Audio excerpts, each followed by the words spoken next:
Yes. Thank you. Not pinning anything today. That's next meeting. Commissioner Gelman, you good to go? Yes, sir. Commissioner Mitchell? I'm good. All right. Good morning, everybody. Sorry for the late start. Today is August 19th. It is 10:03 a.m. There's a quorum present. We're going to go ahead and call this meeting to order. Bringing us to item number 2, which is to convene as the Storey County Board of County Commissioners. Bringing us to item number 3, but before we jump on the pledge, just a reminder to silence your mobile devices, please. You can all join me in the pledge. I pledge allegiance to the flag of the United States of America and to the republic for which it stands, one nation, under God, indivisible, with liberty and justice for all. Thank you. Moving right along to item number 4 is public comment. Public comment is welcomed at the beginning and end of each meeting. These comments should be limited to matters not on today's calendar agenda. Public comment is again welcomed after each item on the agenda, and those comments should be limited to the agendized topic. As a reminder, public comment is limited to 3 minutes per individual. With that said, is there any public comment in the courtroom today? Come on up, please. And when you get to the podium, please state your name for the record. Thank you. Hello, my name is Virginia Anderson. I work at TNA Performance LLC, a small business in Storey County on Megabyte Drive. About 2 weeks ago, I sent an email to both Jay and Donnie about the traffic situation out there, which is driving us crazy. It took me, the night before, it took me 32 minutes to get from our shop on Megabyte Drive to the freeway on-ramp, which is less than 1.7 miles. There have been days that I don't get home at night in Reno until 8:30 p.m. There was one morning when there was a fatality. I left the house at 5 a.m. and arrived at our shop at 8:02 a.m. It just seems like it's getting worse and worse and worse. Trying to get out in the evening from Megabyte onto Waltham Drive is a nightmare. People don't want to let you out. I feel like I'm taking my life in my hands when I'm trying to pull out there. And if things really get backed up, a couple weeks ago there was an unfortunate train accident with a car, and people were speeding up and down Megabyte trying to get a quicker way to Waltham to get on the freeway. So it's really becoming a problem. The I-80 corridor doesn't help. I leave the house about 5:15, 5:30 in the morning, and I'm lucky if I get to our shop by 6:30 a.m. And I'm in old Northwest Reno. I'm not, the outer parts of it, so I'm more towards the center of town in Reno. Yes, and if there is a fatality, you can automatically count on a 3-hour delay. If someone takes off one of the guardrails, then NDOT comes in, and that shuts everything down for another 3 hours. We have been trying to get more employees to come work for us, and nobody wants to make that drive. We've made offers to people who are very qualified. They're unwilling to make the drive. Even scheduling interviews. I'm not driving out there, forget it. So I know if we're having trouble, I imagine some of the other employers are having trouble with that as well. Our neighbor from Central Power yesterday called me. He had been in Fallon working, and he could see things were a little bit backed up, so he said his GPS routed him down Waltham rather than sticking on I-80. So he said, that's certainly a problem too, because Waltham was not designed for that amount of traffic. I have actually put a cot and a sleeping bag at the shop because there have been times when my boss has got stuck there all night long because there's some sort of traffic going on and he can't get back into town. So it's a major concern for us, especially trying to hire employees. I did send an email regarding a lot of this to Jay and Donnie a couple weeks ago. Jay responded within 15 minutes. Donnie came up and visited me within 2 hours, and then the next day I got an email from the county manager on what some of the plans were to help the situation. I appreciate that, but I just want you to know how it's impacting the small businesses. Thank you for your time. I appreciate it. Thank you for making the trip up here, Virginia. You're welcome. Appreciate it. Is there any other public comment in the courtroom today?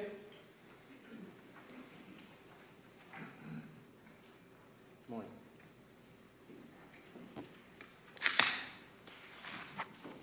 Good morning, Chairman Carmona, Commissioners, and County staff. My name is Kim Fleming, and I serve as one of Northern Nevada's contract managers for waste management. I've recently joined the department to help support our municipal partners, including Storey County. While I'm fairly new to this role, I've been with Waste Management for nearly 13 years with experience within the organization spanning between public sector services and account management. I appreciate the opportunity to briefly introduce myself today and put a face to the name, especially for those I haven't had a chance to meet yet. And I'm excited to support our continued partnership with Storey County and look forward to working with each of you. Waste Management is proud to serve Storey County, not just through trash collection, but as an engaged community partner. While our customer satisfaction scores average about 8.5 out of 10, we know we're often only visible when issues arise. Therefore, I'm hoping to change that with more frequent public comment updates. So as you know, event season has been and is in full swing. That means more people, more activity, and literally tons of trash. Our drivers are working long hours in extreme heat to keep up with residential, commercial, and event waste. If delays occurs, customers will receive a call or email. Please be aware that your trash account may have been opened at a time when you only had a landline, so updating your contact information is vital to getting timely service updates. We're also proud to support the county in other ways, and we continue to support local nonprofits like the Boys and Girls Club of Western Nevada and the Virginia City School District. And for county events, we supply services for the Grand Prix in April, the Chili on the Comstock in May, Street Vibrations, the Spring Rally in June.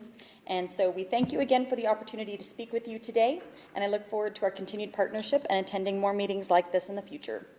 In the meantime, I'm here as a resource for you, anything waste related, and would be happy to talk trash with you for anything that you may need. So thank you very much. Thank you, Kim. Do you happen to have cards, Kim? Thank you. Is there any other public comment in the courtroom today? Come on up.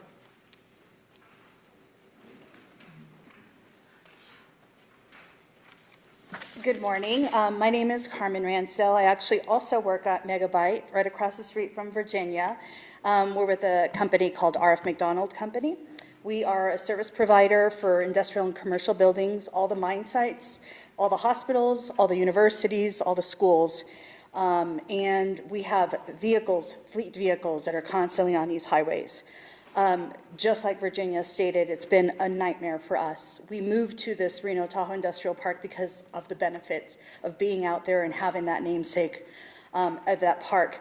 But obviously, recently, the traffic has just become a nightmare. I have hourly employees that cannot make it to work. They have daycares that they need to get to by a certain time. They cannot get to their kids. They're delayed. They have to rely on friends, family, neighbors. And it's become extremely difficult to manage the business with no reliability in sight. We're very concerned that there doesn't seem to be any light at the end of the tunnel for us. We've actually even started to think whether or not we need to move out of this area. We service all the way down the entire state of Nevada. We have customers all through Tonopah, Elko, all the way up to Utah, Idaho, up to the Oregon, everywhere. And so our fleet vehicles are constantly delayed. We can't get to the emergency places that we need to get to. When a hospital is down in Northern Nevada, in Elko, and we can't get to them, and they're trying to perform surgeries, that's a problem. So we really need just some resolve for it. I don't know what it's going to take. Obviously, we know that there's GPS that tells us kind of what the delays are, so my hourly team can definitely plan for that. But once my guys on the fleet vehicles are en route, there's nothing they can do. They're stuck. We're also trying to get parts from all of our suppliers. We use everybody you can think of. All the freight companies are also just challenged. UPS, XPO, LTL, anything that we're trying to get to us is just on delay. So I think it's important for us to make sure that we are keeping in sight that at least, we're all alive. But some people aren't that lucky. They're taking risks on that highway to try to get to their employers, and basically forgetting everyone else that's on the highway. We've got a lot of young kids too that are starting their first jobs out in the Tahoe Industrial Park. So I just ask that you guys put a little bit of attention to that and figure out what that's going to be. I don't know what that is, That's what you guys are here for, but thank you for your time. I appreciate it. Have a good day. Thank you very much. Do you happen to have a card? I will bring it to you. Please. Thank you. Yeah, jump in. Please. Yeah, is there any other public comment? All right, again, thanks to the both of you for taking the time to come up here. Just hang tight for a sec, because we've got an update. Thank you, Commissioners. Austin Osborne, County Manager, for the record. I don't normally speak during public comment, but these two individuals may leave the room before we get to staff reports and the agenda item that we have today. I know one knows, but I want to let them and the public know that we are engaged with NDOT right now, and they believe tentatively at this point, a week and a half to 2 weeks, they'll have 2 temporary traffic signals installed on USA Parkway. And they believe that that will facilitate the left turns that are necessary in the afternoon commute to get off of the west side of the industrial park, particularly Waltham and the Patrick area, and will also create gaps in traffic on USA Parkway, facilitating other left turns and right turns. They're pretty confident that this isn't the only resolution that will happen, but in the immediate term, it will alleviate the kind of disastrous situation that these poor people out there at Tri-Center are experiencing right now, with which we're very empathetic. I know that the Sheriff's Office has also increased patrol in the area to try to get people to slow down, drive safely. We've gone out to the companies and especially the construction contractors to let them know about the 700 or so extended stay hotels and RV park that we have in the area, as well as some of the medium and long-term efforts we're doing with RTC, Washoe, some of the neighboring regional folks, and NDOT for regional transportation, including like the La Posada connector that we're fully involved in as far as conversations at this point, and other long-term resolutions. But at least the short term, we're pretty confident that in a week and a half to 2 weeks, we're going to have something in place. Those temporary traffic signals will remain in place while permanent signals are being installed, at which point the county will be prepared to discuss taking those over permanently and maintaining them. Hopefully we'll at least get that Walton-Patrick interchange situation straightened out. Hopefully that was helpful for you and also for you folks, if you can let people out at Tri-Center know. That's all I have. Thank you. Appreciate it. All right. Not seeing any more public comment, we're going to go ahead and move on to item number 5. This is discussion for possible action, consideration and possible approval of the agenda for the August 19th, 2025 meeting. County Manager Osborne, do you have any changes to the agenda? Just one, Mr. Chair. We asked to move number 26, actually just remove number 26 on the agenda at this point. That is relating to the fees of dogs, parks, and pools. There's just a little bit more work to do on that one before we get direction. Thank you. Great, thank you. And that was item number 26. Correct. All right. Commissioner Gilman, any questions or comments about the agenda today? No, sir, thank you. All right, Vice Chairman? No, that's fine, thank you. All right. Is there any public comment regarding item number 5? Not seeing any. Vice Chairman, you prepared to make a motion? Yeah, I move to approve our agenda for today's meeting with the noted change of removing item number 26. Second. There's a motion and a second. All those in favor signify by saying aye. Aye. Aye. Aye. Motion passes unanimously. On to item number 6, this discussion for possible action. Consideration and possible approval of the minutes from the July 1st, 2025 meeting. Commissioner Gilman, any questions or comments about those minutes? None, thank you. Vice Chairman? I'm good. Okay, how about public comment? Not seeing any. Vice Chairman, you prepared to make a motion? Yeah, I move to approve the minutes from our July 1st, 2025 meeting as presented. Second. There's a motion and a second. All those in favor signify by saying aye. Aye. Aye. Aye. Motion passes unanimously. On to our consent agenda. Commissioner Gilman, any questions or comments on the consent agenda? None, thank you. Vice Chairman? How about public comment? Not seeing any. Vice Chairman, you prepared to make a motion? I move to approve our consent agenda as presented. Second. All right, there's a motion and a second. All those in favor signify by saying aye. Aye. Aye. Aye. Motion passes unanimously. On to item number 8, discussion only. No action, no public comment will be taken. These are our committee and staff reports. And as we always do, we'll kick things off at the Sheriff's Office today. Nothing right now, but Thank you, Sheriff. How about the Fire Protection District?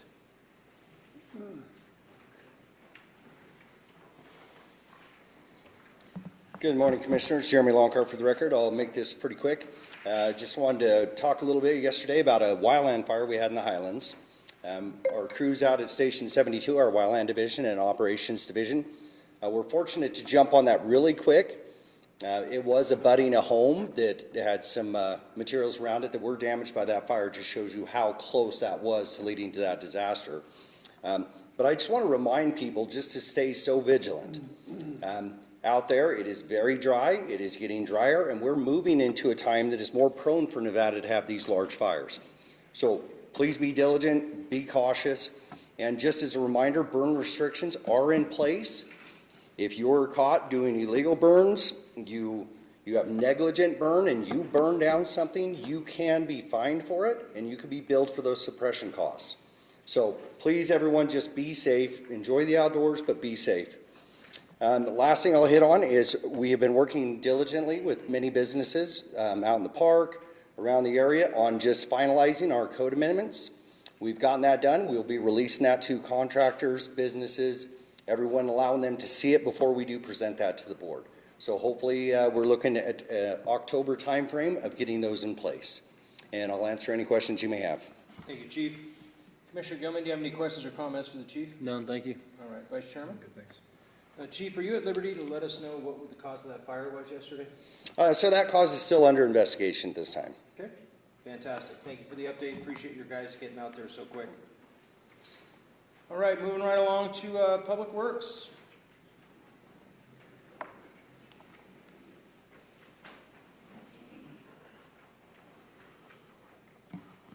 Morning, Chairman, Commissioners. Jason Worsbecky for the record. Just a quick update.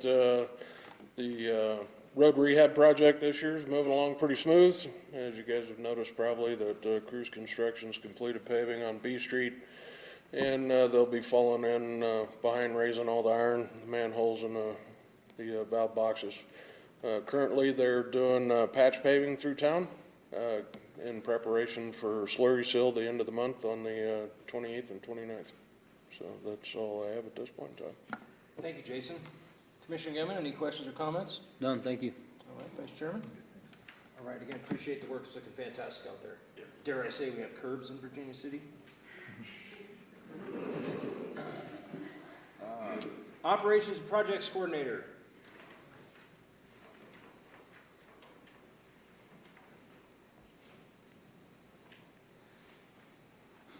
Good morning, Commissioners. Chris Trotta, Operations and Construction for the record. I have 14 projects to go through, so I'll try to do them briefly. First one is the courthouse cast iron fencing we're doing out front. We're having that fence cast historically correctly, and casting will be done over the winter, and we will be installing in the spring along with a landscaping upgrade in that area. Excuse me. Next project is the Gold Hill wastewater collection piping. That will be replacing piping from Toll Road to the new Gold Hill wastewater facility at the end of Main Street. We're currently in the design phase for 1 year of that project, and we'll start construction soon after that. Excuse me, the next project is in Piper's Opera House. We're doing seismic upgrades in the Opera House, currently doing seismic upgrades in accordance with the historical structural report from 2020. We're doing those in a manner of most needed.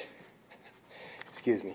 Next project is for the water tanks here in Virginia City. We are September 22nd taking bids for the rehab and maintenance. It's a 10-year contract for all the water tanks in Virginia City. There are 4 tanks in Virginia City and 1 in Silver City, and they will be getting maintenance and upgrades, and it's a 10-year project. Next project is in Mark Twain the Mark Twain Community Center. We'll be today we are asking for approval from the board for to award the contract for a 100 by 40 foot steel vehicle storage building. The vehicles that are now stored in the Mark Twain Community Center will be relocated to that building when the building is complete, and we will start design on the Mark Twain Community Center thereafter. Next project is I'm going to update from Mike next, so I'm just going to stream through a couple of these. Next project is for the stabilization of the rock wall behind the Red Dog Saloon. Right now, the design has been completed, and we are putting together bid documents for that project. And that's a stabilization of the rock wall behind Red Dog. Next project, which is very interesting, is the replacement of the water line, the siphon line from the 580, Freeway 580 to the top of the siphon line. That project is currently through most of the cultural work, and the design is now being firmed up for that project. Probably at least 1 year in design on that project. Excuse me.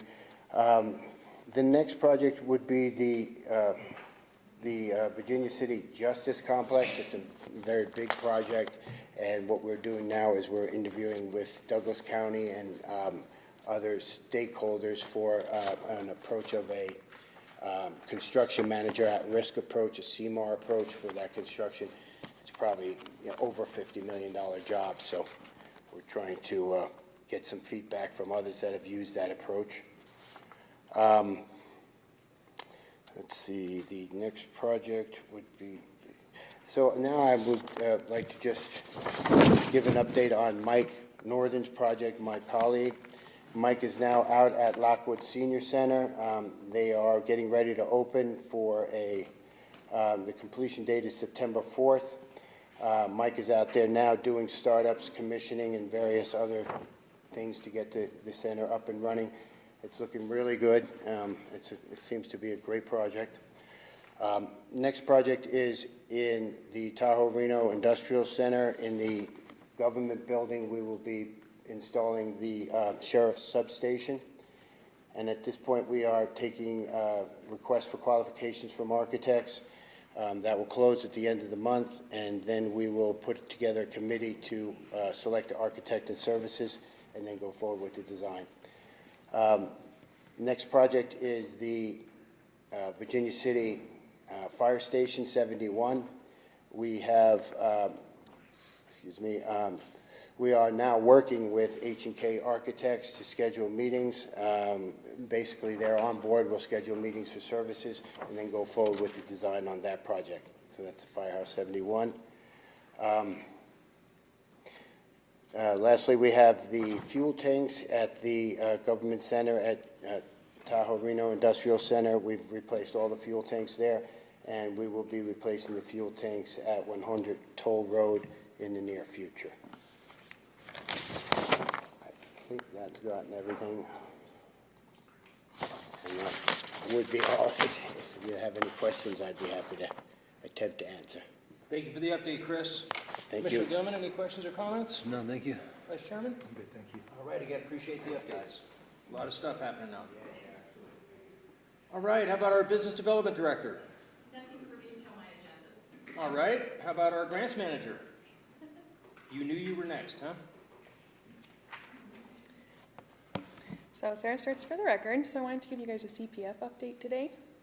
So in April, the county submitted 5 community project funding requests, also referred to as the congressionally directed spending or federal appropriations, to Nevada senators and our district's congressmen. The projects were the Public Safety Complex, the Silver City Water Main Line Replacement, Storey County Courthouse Earthquake Retrofit, and some work at Piper's Opera House, as well as the purchase of a road grader. So of these 5 requests, to our representatives, the Senators Cortez Masto and Rosen submitted all of our requests to those appropriations subcommittees with the exception of the road grader. So we had 4 projects. As of today, many of those spending bills have passed, and we've been notified that Storey County was not awarded funding for the Public Safety Complex, their Silver City water main line replacement or the Piper's Opera House project. We're still waiting on the Storey County Courthouse earthquake retrofit request, as that subcommittee is the Homeland Security and related agencies, and they haven't passed their spending bill yet. This is really unfortunate to hear. So I looked into all of Nevada's requests to see if I could find any relevant information or patterns on these CPF requests. So I can't easily access the FY25 proposed spending bills because those were never passed and we're in a continuing resolution right now. So I looked at the FY24 submitted and approved projects. So for the Piper's Opera House and the Public Safety Complex project, we submitted that to the Agriculture, Rural Development, Food and Drug Administration, and related agencies subcommittee. So for this subcommittee this year, there were 9 submitted projects, and only one of those projects was included in the final bill. So this is only an 11% passing rate for the state of Nevada. This is in stark contrast to the previous CPF requests for FY24. So for FY24, state of Nevada had 11 projects, and 5 of them were awarded funding, and 1 of them were ours. It was the McCarran Sheriff's Office substation that Chris Trotta just gave you an update on. So in FY24, this was a 45% approval rate. So the county also submitted that Silver City water main to the Interior, Environment, and Related Agencies Appropriations Subcommittee. For this subcommittee, of the 31 projects for Nevada, only 5 were included in the final bill. So this is a 16% passing rate for the state of Nevada for those FY26 projects. However, for the FY24 request for this subcommittee, there were 34 projects submitted and 14 were awarded funding, and they included the Gold Hill Sewer Collection System project that we're working on now. So that was a 41% approval rate back in FY24. And then looking at all of the projects in FY24, there were 201 projects submitted, and 97 of those projects were included in the final bill. That was a 48% approval rate in FY24 for the state of Nevada. And for FY26, there's 173 projects submitted. We're still waiting on those 20 projects that were in the Homeland and Related Agencies bill that hasn't passed yet. However, of those 153 projects that we know of that were in these bills, or were submitted to these bills, only 37 of them were included in the final bill. So that's a 24% approval rate for the state of Nevada for FY26 CPF requests. So looking at these numbers and percentages from the approved FY24 and FY26 spending bills is apparent that we're seeing a major shift at the federal level when it comes to grant funding. I'll continue to reach out to our senators and our congressmen to see how we can adapt to this changing environment to ensure we can get these much needed projects funded in the future. That's all I have. Thank you for that update, Sarah. Commissioner Gilman, do you have any questions or comments? None, thank you. Vice Chairman? I don't, thank you. All right, again, appreciate that detailed update.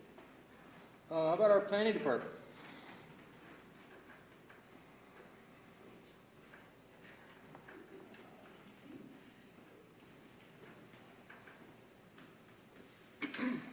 Hi, Kathy Canfield for the record. I just wanted to remind the community that we have a planning commission meeting on Thursday evening at 6 o'clock at the Virginia City Senior Center, Community Center. We'll be talking about accessory dwelling units, and we would really like the community to participate. There will be no decision-making done at the time, but we did want to have a really good discussion about the topic. The second thing is we received notification that the Nevada American Planning Association Conference will be held this year, October 23rd and 24th at the Carson Valley Inn. So if you are interested in attending, please reach out to myself or Lindy. The early bird signups ends September 13th. So if you're interested in doing that, let us know. Thank you. Thank you for that update, Kathy. Commissioner Gilman, questions or comments for Kathy? None, thank you. Vice Chairman? All right, appreciate the update. How about our admin officer?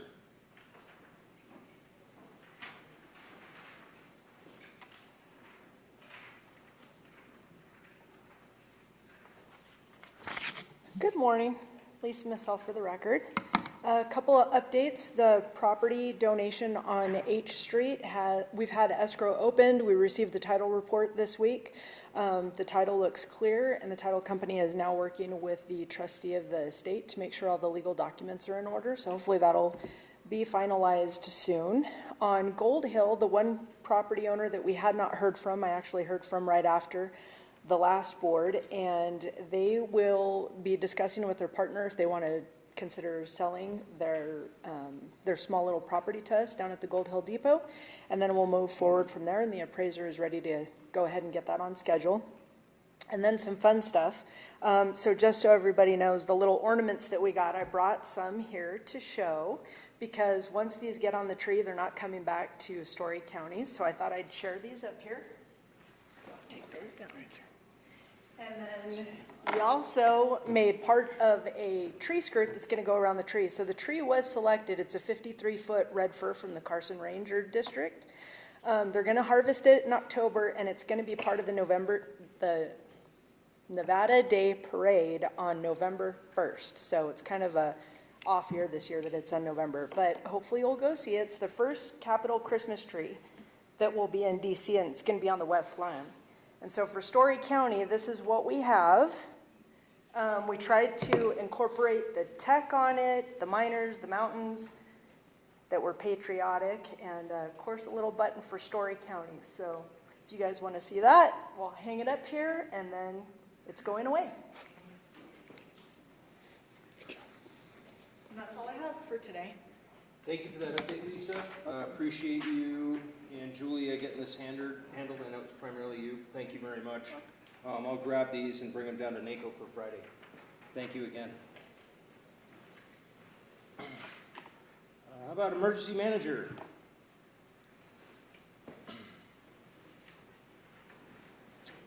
Who handled that news report like a champion? Well done. Good morning, Adam Wilson, Director of Emergency Management for the record. A couple of updates. Our Mobile Emergency Operations Center project that we have been working on, the company that's been around for 22 years that we selected for this went out of business with no notice. The sheriff was able to find us a alternate. We lost that one to Truckee Meadows Fire Protection District in bid. So we're now moving on to like Plan H, I think is about where we're at. So hopefully we'll have some direction to present to the board sometime soon on that project. We had our Virginia City Highlands Town Hall recap meeting from the exercise. We had good attendance from the public on that one, and overall it was really well received for that exercise. We did get Channel 2 News out there. Thank you to Julia for that, to get us a little bit more coverage on those. And there's going to be a lot more of those sort of exercises coming to all the communities. As was reported, the B Street wall behind Red Dog is making its progress on the funding side. That's a FEMA project that we're working on. We had to do another 6-month extension. On the federal side, it's not our holdup. They have 120 days to review that project, which exceeds our current deadline of October. So we've extended it out to April to make sure we're able to get work complete prior to the deadline. And then, given all of the issues with the traffic out on I-80 with the Tri-Center, on October 8th at 10 a.m. is our local emergency planning committee out at the Tri-Center. NDOT is going to have a representative come to that meeting. He'll be on the agenda at the end, and he's going to do a report on their I-80 expansion project at that meeting. And huge thank you to Laura for setting that one up for us. And that is all I have. Thank you for the update, Adam. Commissioner Gilman, questions or comments for Adam? None, thank you. All right, Vice Chairman. Adam, I don't know if it's possible to extend an invitation to state police as well for that meeting, and maybe see if they have some comments about their enforcement efforts and challenges that they're encountering with what's going on I-80. I can reach out to their district over here. All right, I don't have any questions for you, Adam. Appreciate the update. I see you at the LEPC meeting. How about Health and Community Services?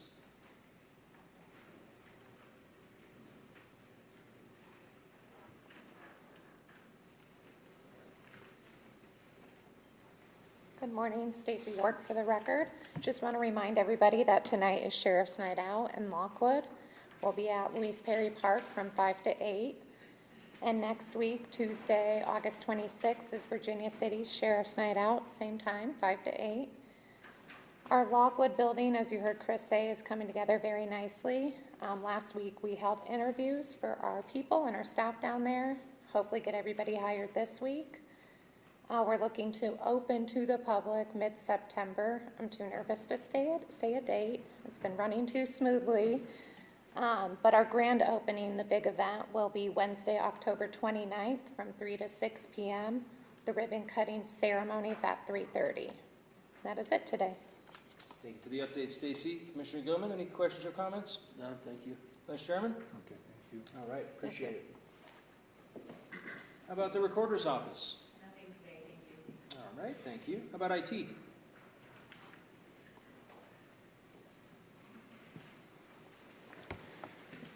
Morning, Commissioners. James Dean, IT Director. Just a quick update. Staff members Riley Beckwith and Tim Shropshire have completed the hardware refresh for the Sheriff's Office and the Dispatch Center, completely replacing all of the back-end hardware that runs the records and incident management system and all the radio equipment for dispatch. So that has a projected 5-year lifespan. We got 7 years out of the last one, so won't have to worry about that for a bit. That's all I have today. Thank you, James. Commissioner Gilman, any questions or comments for James? None, thank you. Vice Chairman? All right, appreciate the update. Human Resources? Nothing today, Commissioner. All right. How about Community Development?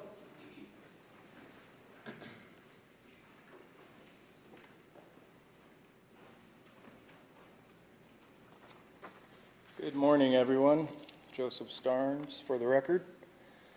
So July, I haven't been up to give you an update in a while, so here's a little snapshot. July was a whirlwind of productivity, as always, in our office, and I'm extremely proud of our team. And with that being said, we're thrilled to welcome 2 new employees in our office, and that's Adana Galindo and Raymond Flagg. Their arrival brings fresh perspectives and talent to our office, and we're grateful to have them. And as far as numbers, July speaks volumes. We issued 33 business licenses. Again, a strong signal of growth and momentum. We saw a major surge in public records requests. We always try to keep transparency front and center in our office. Our code enforcement team is doing fantastic with inspections and case abatements. Building inspections remain consistently high. We're keeping pace with the demand. And the arrival of one of our new inspectors helps with that. And we hit a new record again, 3rd month in a row with plans reviewed or examined. We hit 84, and that's pretty incredible. And then as far as inspector and certifications, we want to congratulate Brian Sandoval for earning his ICC residential mechanical inspector as well as his combination inspector certificate. Combination inspector certificates are not easy to get. So that's a major milestone and a testament to Brian's commitment. And then lastly, probably contributing to some of the traffic issues, we're currently tracking an estimated 10.6 million square feet of construction going on in the industrial park, 10.6 million, and that's just core and shell structures. That's not counting office TIs, small projects, substations, or major industrial, just building structures, and that's compared to our 26 million, of actual occupied businesses, 26 million square feet of occupied businesses. So. And then we're currently tracking 40 single-family residents being constructed currently in our county. Thank you. Any questions? Thank you for the update. Commissioner Gilman, any questions or comments? None, thank you.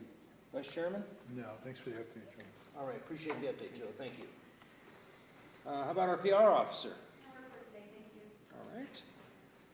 Lee, you have anything for us? Nothing today, thank you. Thank you. How about the DA's office? Brian? Dan?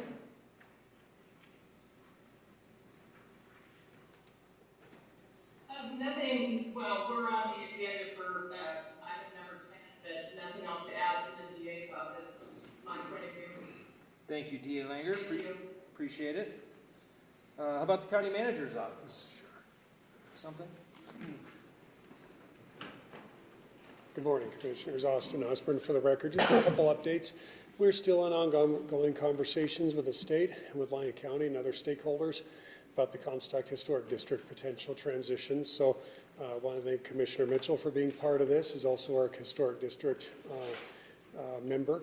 and so we'll keep you updated on that. Secondly, speaking of historic, we are ongoing our discussions and early preliminary review of the school buildings down on D Street for potential future uses, including county offices as well as potential for community senior center uses and EOC and some other things. We're in conversations with the school district right now to look at some kind of interlocal agreement for the transition. There's a lot of moving parts, and we'll keep you updated as well as the public along the way of where we end up going. I do want to remind us, as well as folks that are listening, that everything is very early at this point. Nothing's been decided. There's no master plan for this yet as far as what goes where and how it looks. We did have a team meeting down at the site last week where all of our folks were able to take a look and give their comments and suggestions and ask for things to be reversed ordered and, whatever you can think of. Some really good suggestions made that are now sent over to Loomis and Associates for their next level of review. Then we'll go and take a look at that in a kind of a roundtable fashion and then start kind of designing what might work for people before we get into the weeds on actual engineering and design. And then, of course, we'll be coming back to this board with updates and further direction. That's all I have. All right, thank you for the update, Austin. You're welcome. Commissioner Gummy, do you have any questions or comments for Austin? None, thank you. Vice Chairman? All right, appreciate it. Up next, we have the Clerk Treasurer's Office.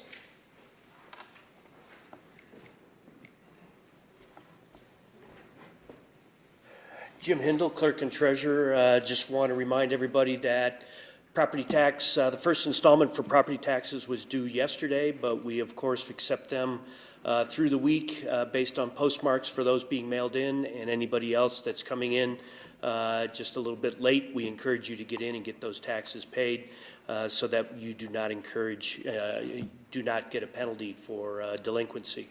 Also, I want to thank the sheriff and his department for working with us on courtroom security upgrades and plans.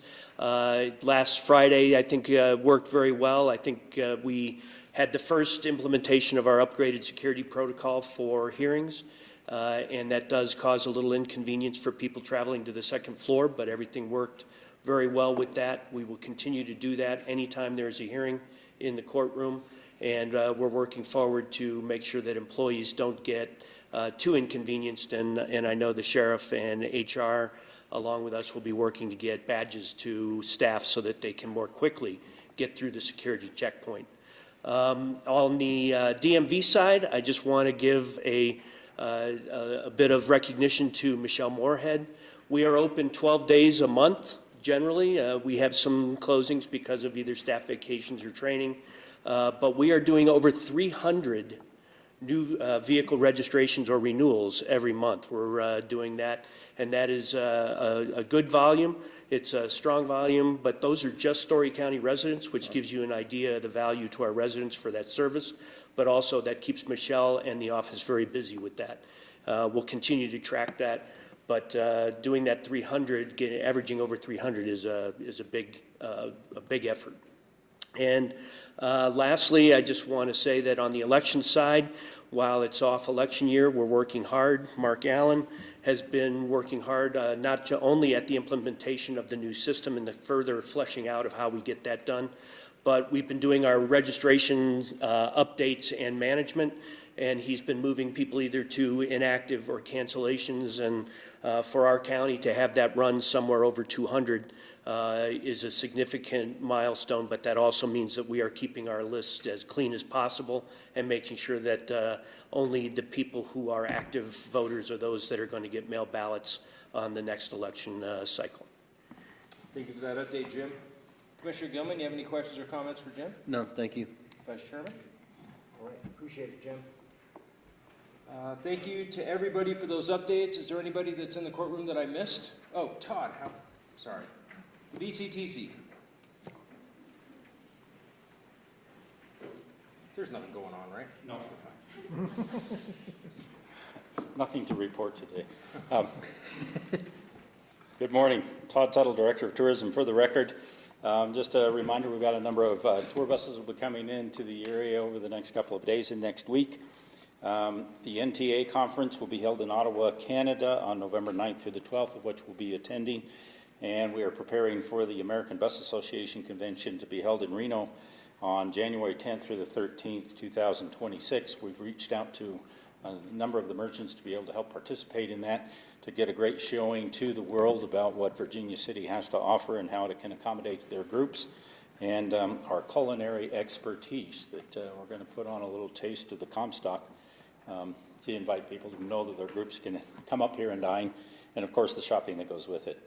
Coming up also, we've got the motorcycle roundup at the fairgrounds on the Saturday, the 23rd.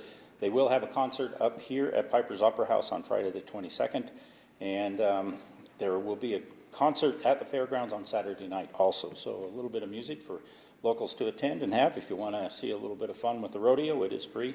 So stop by on a Saturday to see the rodeo itself. Labor Day weekend, the Comstock Heritage Days and Battle Trains will be August 29th through September 1st. The Labor Day Parade will be Monday, September 1st at 12 o'clock. And again, we've got a little bit of excitement to go with that parade, so we look forward to it and put it on your calendar. The 66th Annual International Camel and Ostrich Races will be September 5th through the 7th. That's Friday through Sunday.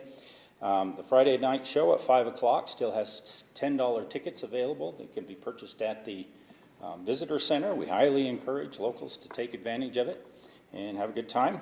The Saturday 10 o'clock and 2 o'clock shows are pretty much all sold out. There are general admission tickets that are somewhat available, and of course some standing room only.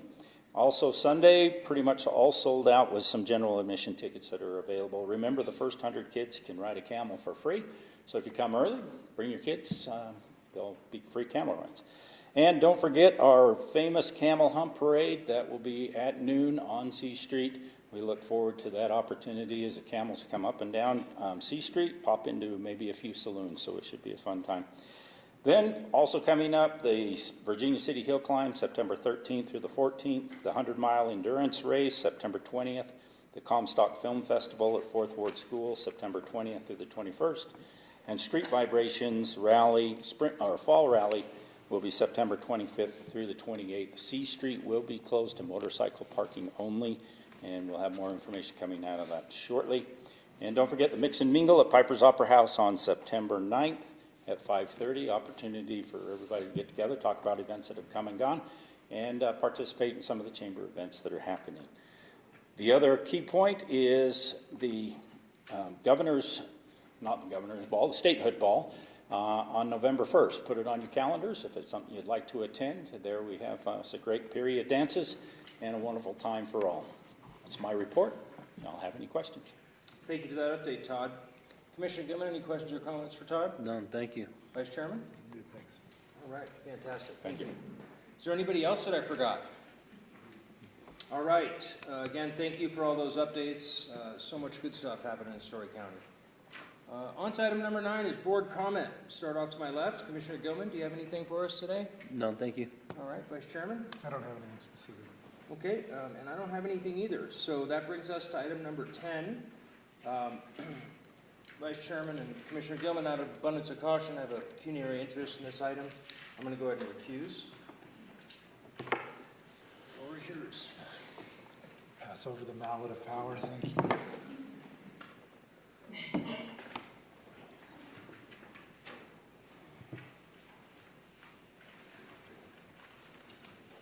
All right. We will proceed with item 10, which is discussion and possible action on the selection of a process, appointment, or election through which to fill the future vacant Storey County Justice of the Peace position. I'll turn this, sorry, I'm in the wrong place in my packet here. Give me just a second. And we'll turn this over to District Attorney Ann Lane. Are you going to take us through this item? I'm going to start out with this this item. Am I looking back on myself? Are you guys hearing me echo through the room? We're hearing you just fine in the room.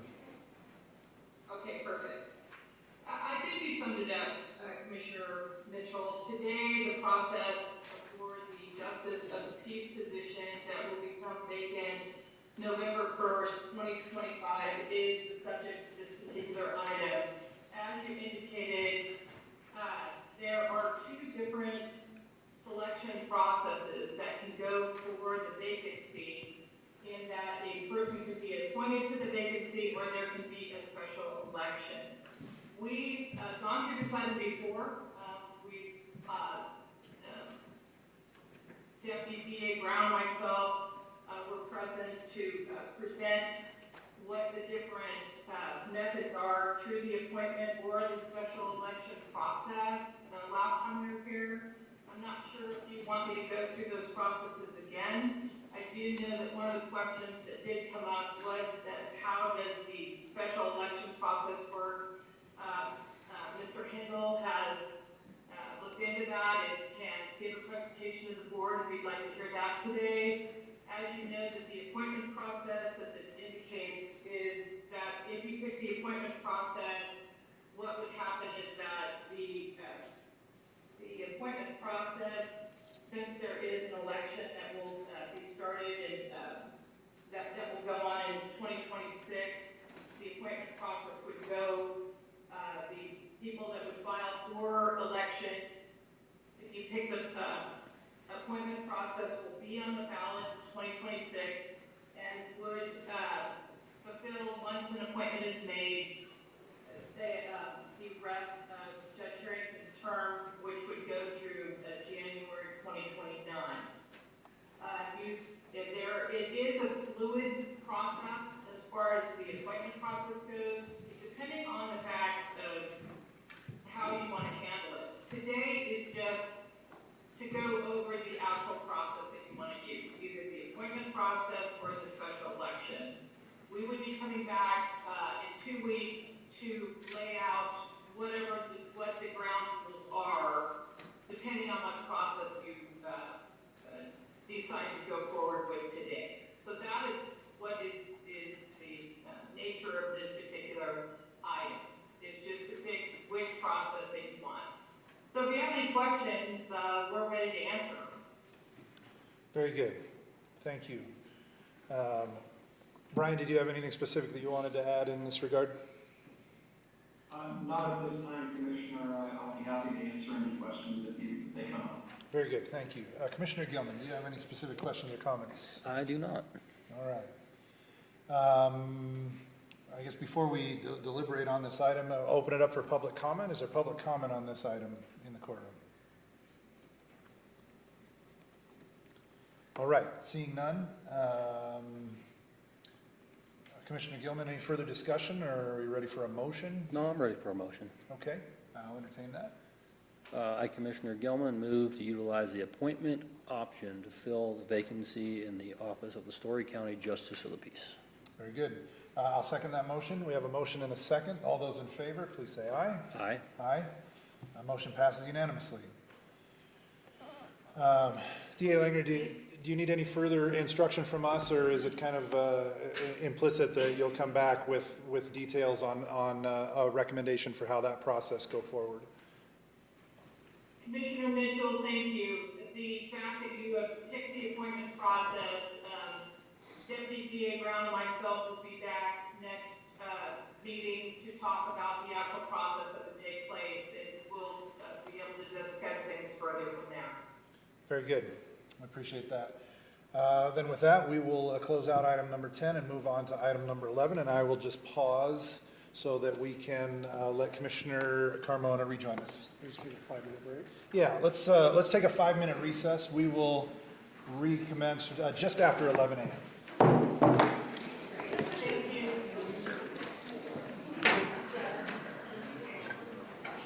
Just a grueling hour of work, you know.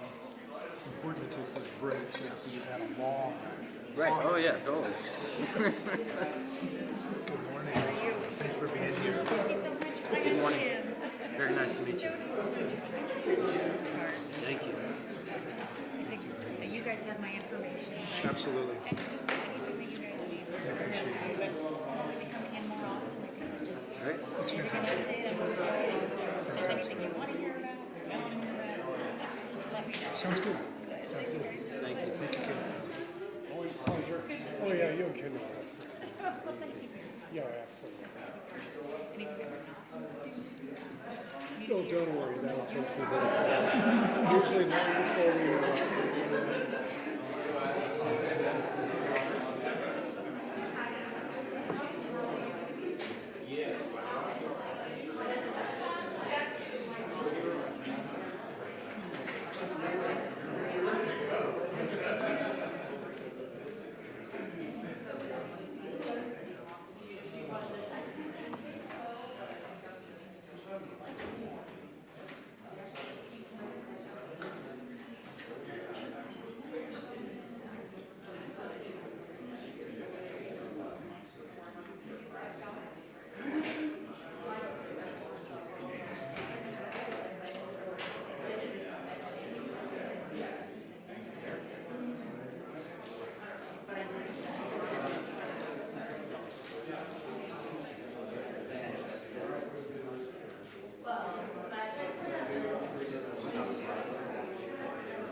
I'm not putting in poop bags this year because I would have to put one in.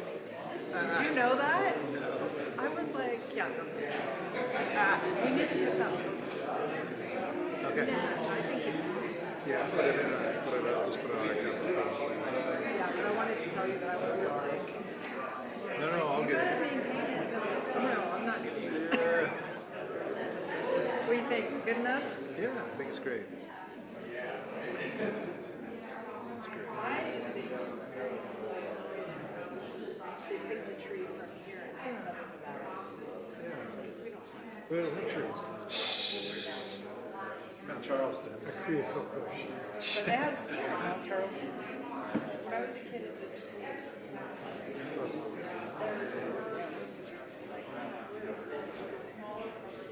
We can use a pin in here. I'm sure this is doing good. It's gonna be cool to see. They're keeping the tree location the same. Oh, yeah, they will. Oh, we should go on a trip, like all of us, at the same time. Yeah, go to Washington, follow the tree all along there in the car. Yeah. Make a big thing of it.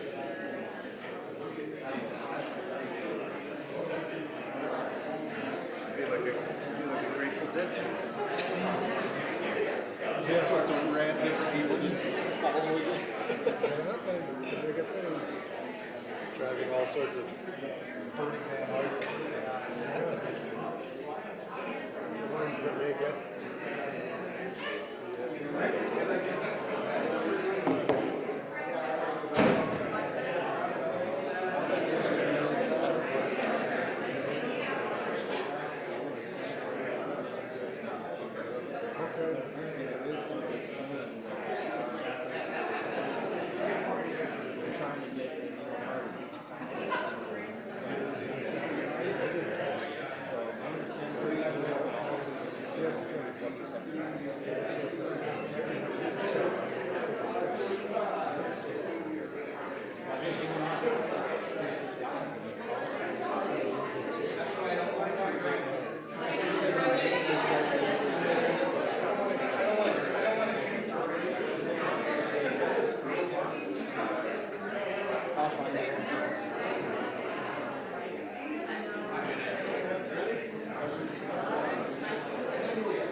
get this thing going again?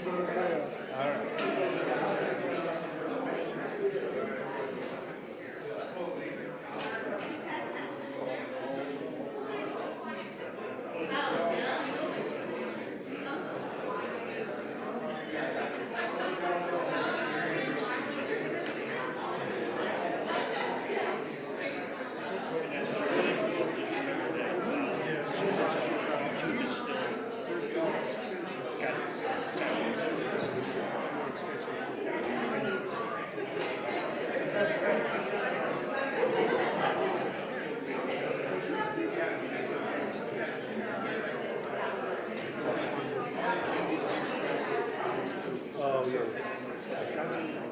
So this guy's claiming he's actually working. Yeah, we'll figure it out.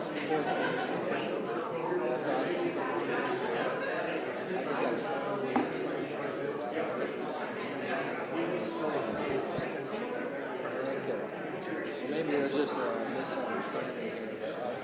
I'll find this email and send it to you. All right, folks, if I can ask you to take your seats, we're going to get started here in just a moment. Thank you. Yeah, you.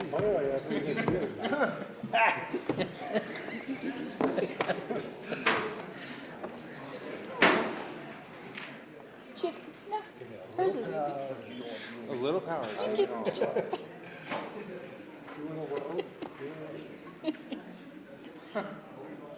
All right, ladies and gentlemen, we are going to reconvene this meeting at 11:04 a.m. I'm going to pass it back to Chair Carmona to take it from here. Thank you. All right, on to item number 11, discussion of possible action. Consideration and possible approval to accept a $50,000 donation from EdgeCore Digital Infrastructure. The donation is $20,000 to Health and Community Services, $15,000 for Veterans Transportation Program, $5,000 for ADA accessible outdoor tables for the Lockwood Senior Center, and $30,000 to the Sheriff's Office for search and rescue pickup truck. Laura. Thank you, Laura Mather, for the record. This agenda is requesting your approval for us to accept this generous donation from EdgeCore. There is a however with the donation, though. For the Sheriff's Department search and rescue pickup truck, that pickup truck is going to be, of course, logoed with the Sheriff's Department's logos, search and rescue, but it also will be logoed as being generously donated by EdgeCore. Initially, EdgeCore was going to present that donation check to us at one of their events on September 18th. That has been changed to mid-October.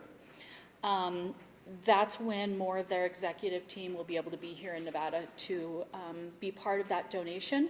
They are asking that the truck be there and ready when they present the check to us.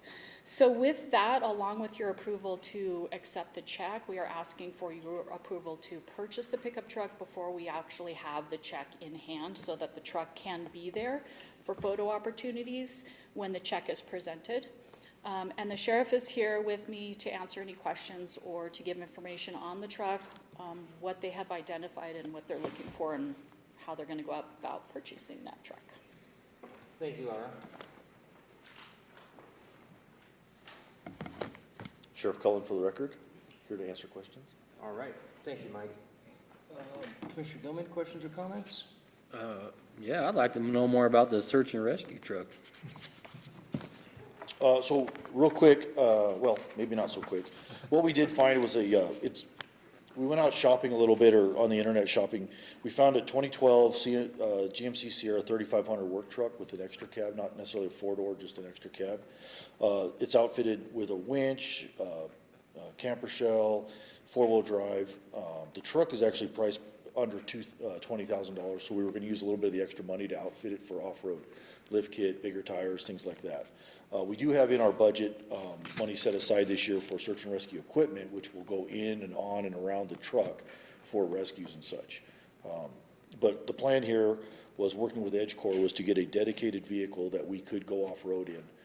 Kind of a one-time purchase, you know, that we could use for quite a while. I don't foresee this vehicle getting a lot of miles put on it, but I do foresee it being used around the county in all the off-road areas. And we kind of settled on this pickup truck for several reasons. One, it's a GM product, which we're used to here in the county, and it's rugged enough to be able to get out there once we get it all outfitted. So, great, thank you.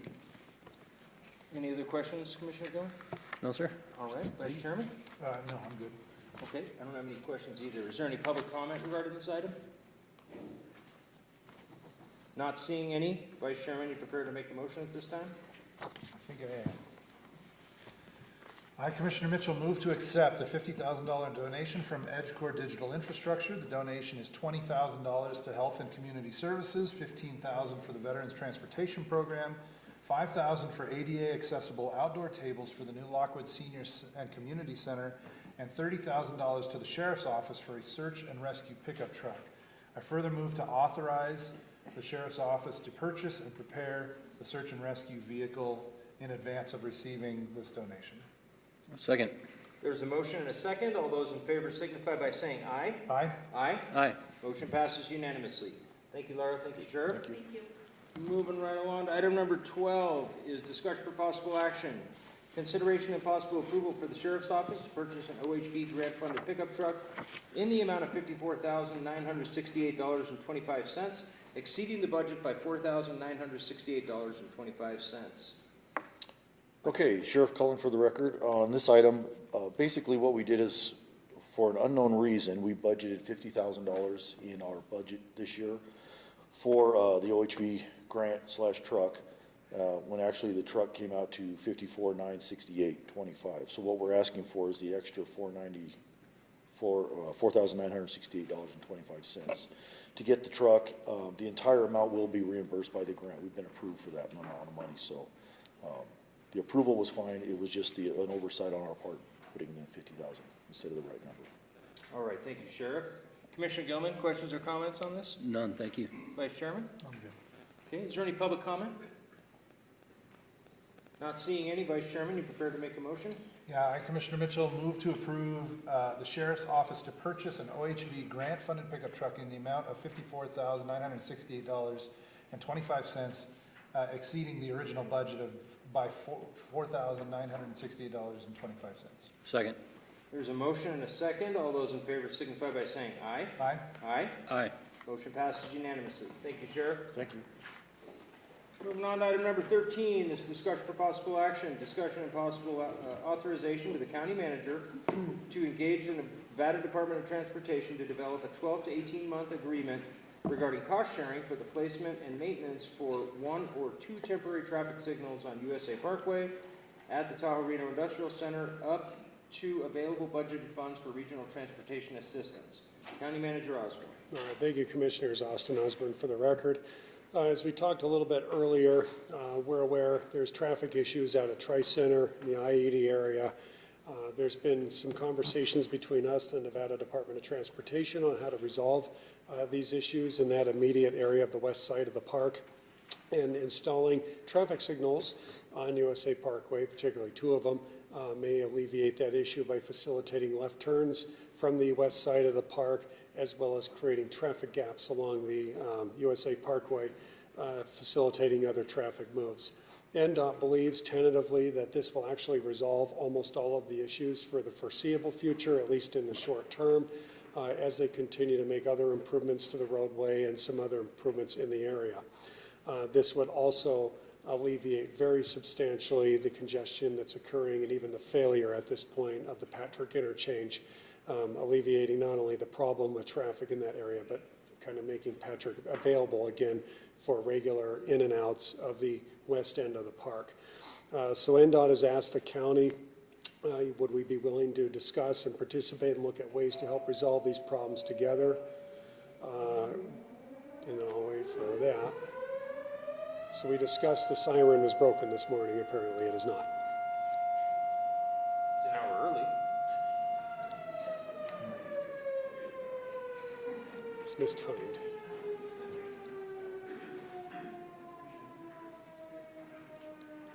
We'll look into Sure that wasn't a call out? Looking around, doesn't look like it.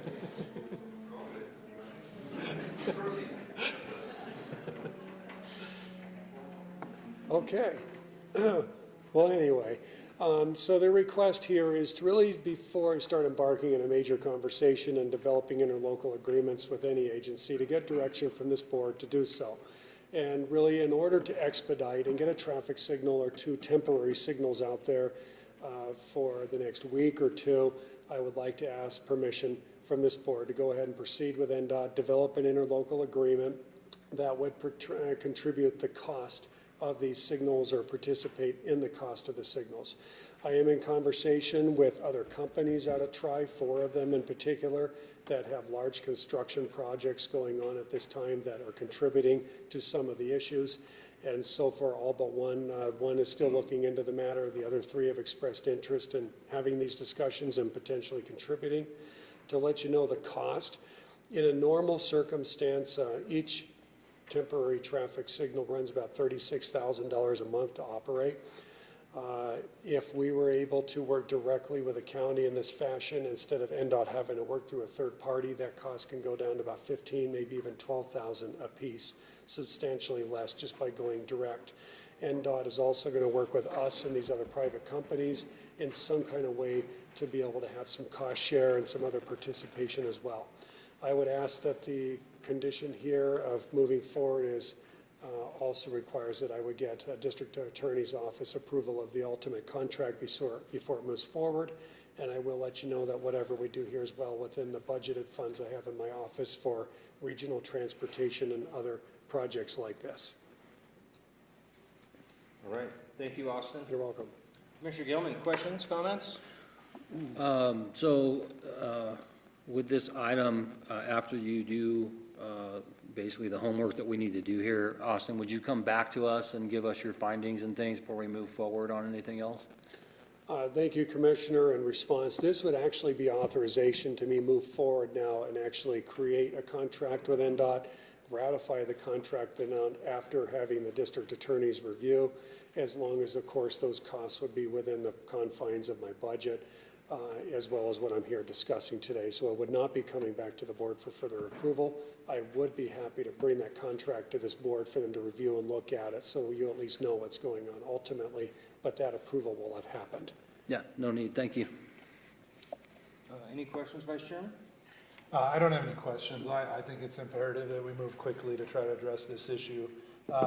Crossing our fingers that this does address the immediate concern. If it doesn't, at least we're finding that out sooner rather than later so that we can look at other mitigation efforts. So, thank you. Is there any public comment regarding this item?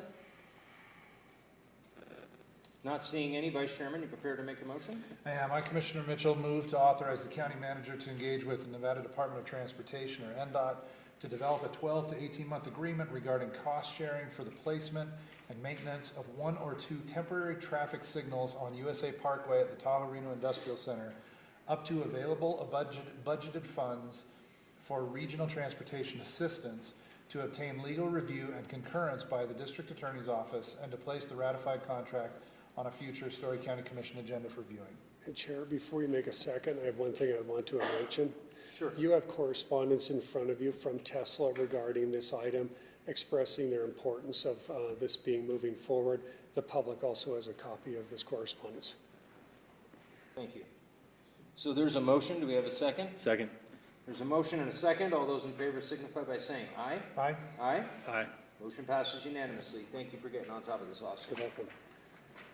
All right, on to item number 14, which is discussion of possible action, consideration and possible approval of an amendment to the interlocal agreement between Storey County and the Storey County Fire Protection District for the partial grant-funded construction of and for the fire district's purchase of Fire Station 71, located at 145 North C Street, Virginia City, Nevada, pending final legal review and any recommended language changes. Lisa? Good morning again, Lisa Massell for the record. I just want to add to this that the DA's office has reviewed this and they did approve it on August 14th, pending any other changes from the commission.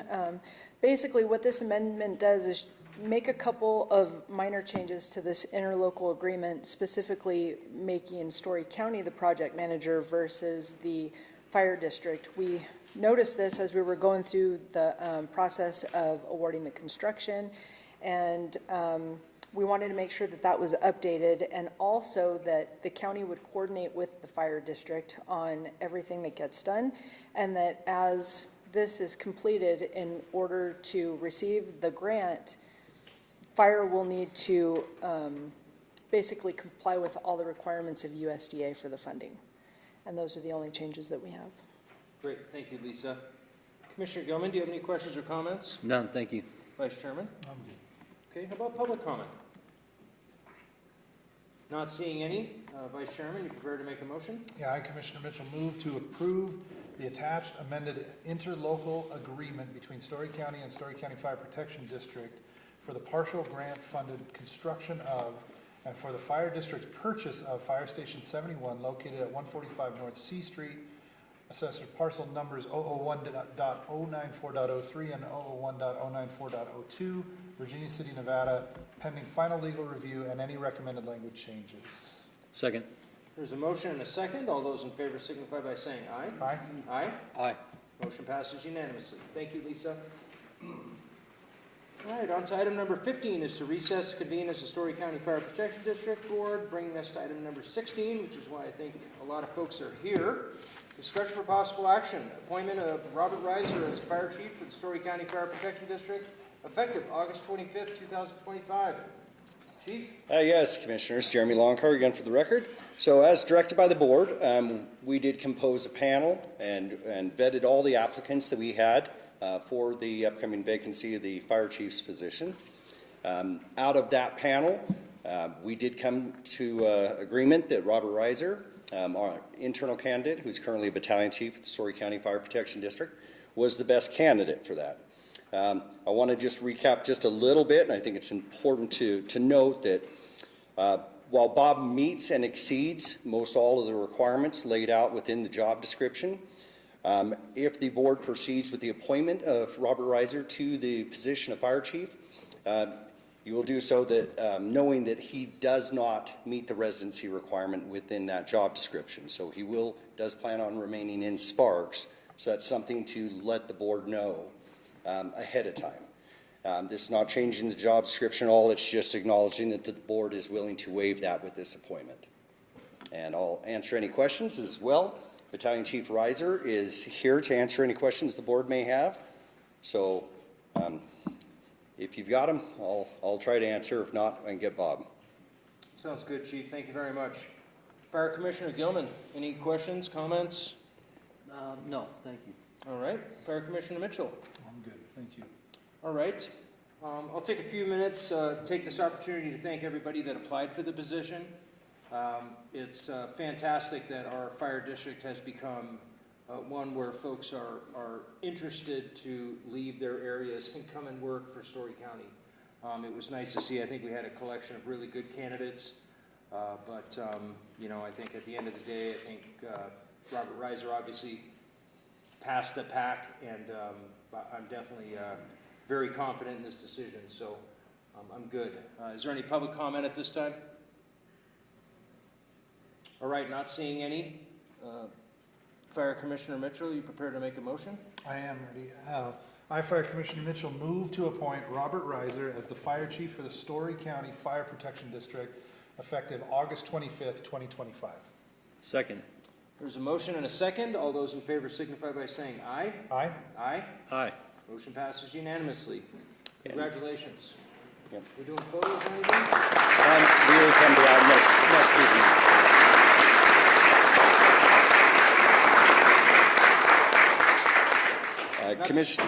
Commissioners, real quick. Did you have anything you wanted to say? Yeah, I was going to say if Bob would like to make a comment here. Great. He got all dressed up and everything, so he's going to come talk.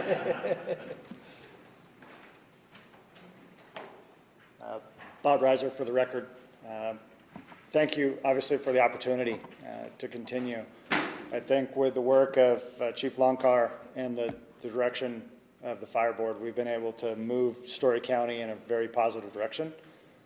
Fire District is growing, as you can see, just from the construction projects and the things that we're doing to make it a better organization and to continue to support the growth, especially out in the park. And I look forward to continuing to work with you to keep that trajectory going. Thank you. Thank you, Bob. And Commissioners, with that being said, because of his, obviously because of his shift work he's on right now, that's why the 25th we had to wait to get him on to a regular pay cycle, where he's on shift work now and he'll be moving to a 40. So that is why he would be coming on the 25th. And with that said as well, I've extended my PERS paperwork to the 2nd so we can have some overlap and I can get him around, meet up hopefully with all of you individually as well as county staff. Great. So that's it. All right, thank you, Chief. Again, congratulations. Moving right along to item number 7. Oh, yeah, you want to do a photo? Come back up, Bob. Can we have all these guys come up? Yeah, you can have the other fire guys come on up? Yes. Come on up, guys. I thought they were here to protest, to be quite honest.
You, Chief, not the other chief. We still got to the 25th. Too many chiefs.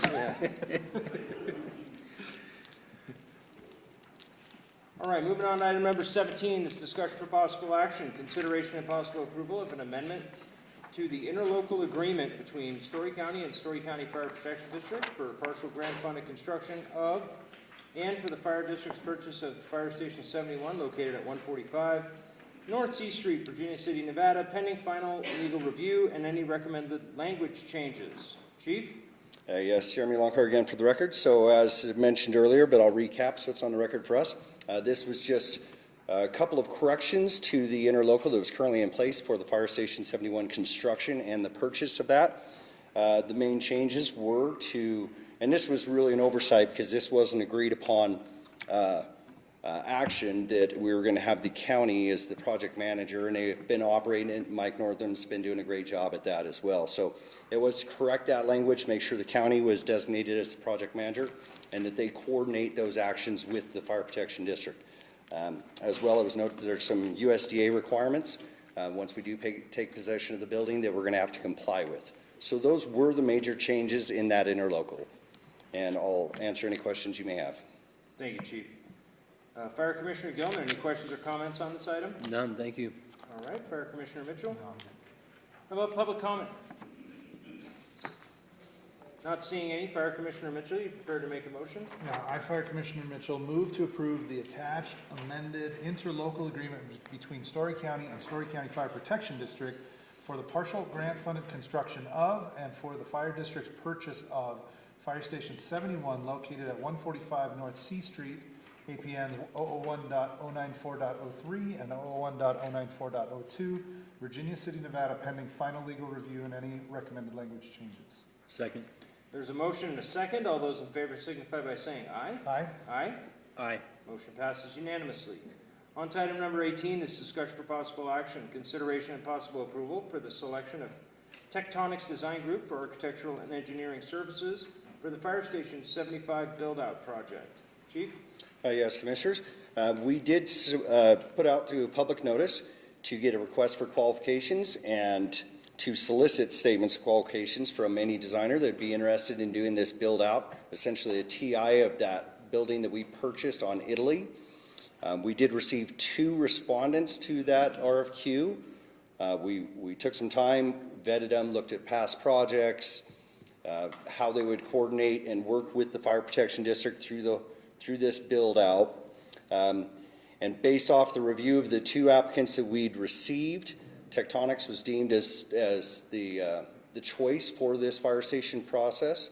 They're very familiar, do a lot of work in the park already, and have a current relationship with the Fire Protection District. And they were also the only ones that responded within the timeframes outlined by the Fire District. I can answer any questions you may have for this, but we do recommend that we select Tectonics to move forward. Thank you, Chief. Fire Commissioner Gilman, any questions or comments about this item? No, thank you. All right, Fire Commissioner Mitchell? No, thank you. How about public comment? Not seeing any. Fire Commissioner Mitchell, you prepared to make a motion? Yeah, I, Fire Commissioner Mitchell, move to approve the selection of Tectonics Design Group as the architectural and engineering firm for the design and development of construction documents and project management associated with the build-out of Fire Station 75 based on the evaluation of responses to the request for qualifications. Second. There's a motion and a second. All those in favor signify by saying aye. Aye. Aye. Aye. Motion passes unanimously. Thank you, Chief. Thank you. Moving on, item number 19 is to recess to reconvene as the Storey County Board of County Commissioners, bringing us to item number 20, which is discussion for possible action, consideration and possible approval of updated fiscal year 26 through 27 Storey County Nonprofit Operations Support Grant Program application form and guidelines. Sarah. Sarah Sturts for the record. So the updated guidelines for the FY 26-27 Storey County Nonprofit Operation Support Grant Program provides clarification on the program expectations and why the county funding cannot exceed 50% of a nonprofit's total expenses. So I'm just going to take a minute to walk you through some of those changes and kind of our reasoning behind that. So I want to note that this is not simply a county budgetary preference, it's a nationwide best practice grounded in legal, ethical, and strategic communications to use expenses rather than revenue. And we do this to guide funding decisions because expenses show the real cost of operating an organization. Revenue, on the other hand, can vary dramatically from year to year for reasons that have little to do with the actual financial need of a nonprofit. So to give an example, during the COVID-19 pandemic, many nonprofits experienced severe drops in revenue as donations and event income declined. However, their core expenses, so their payroll, their rent, and their utilities, that did not fall at the same rate. So if funding had been tied to revenue rather than expenses, these nonprofits would have been penalized at a time when they needed the support most. And so for another example, the Commission for Cultural Centers and Historic Preservation, or that CCCHP program, only issues grant awards every 2 years. So a nonprofit might receive a large CCCHP grant 1 year to fund a capital project, making its revenue appear unusually high.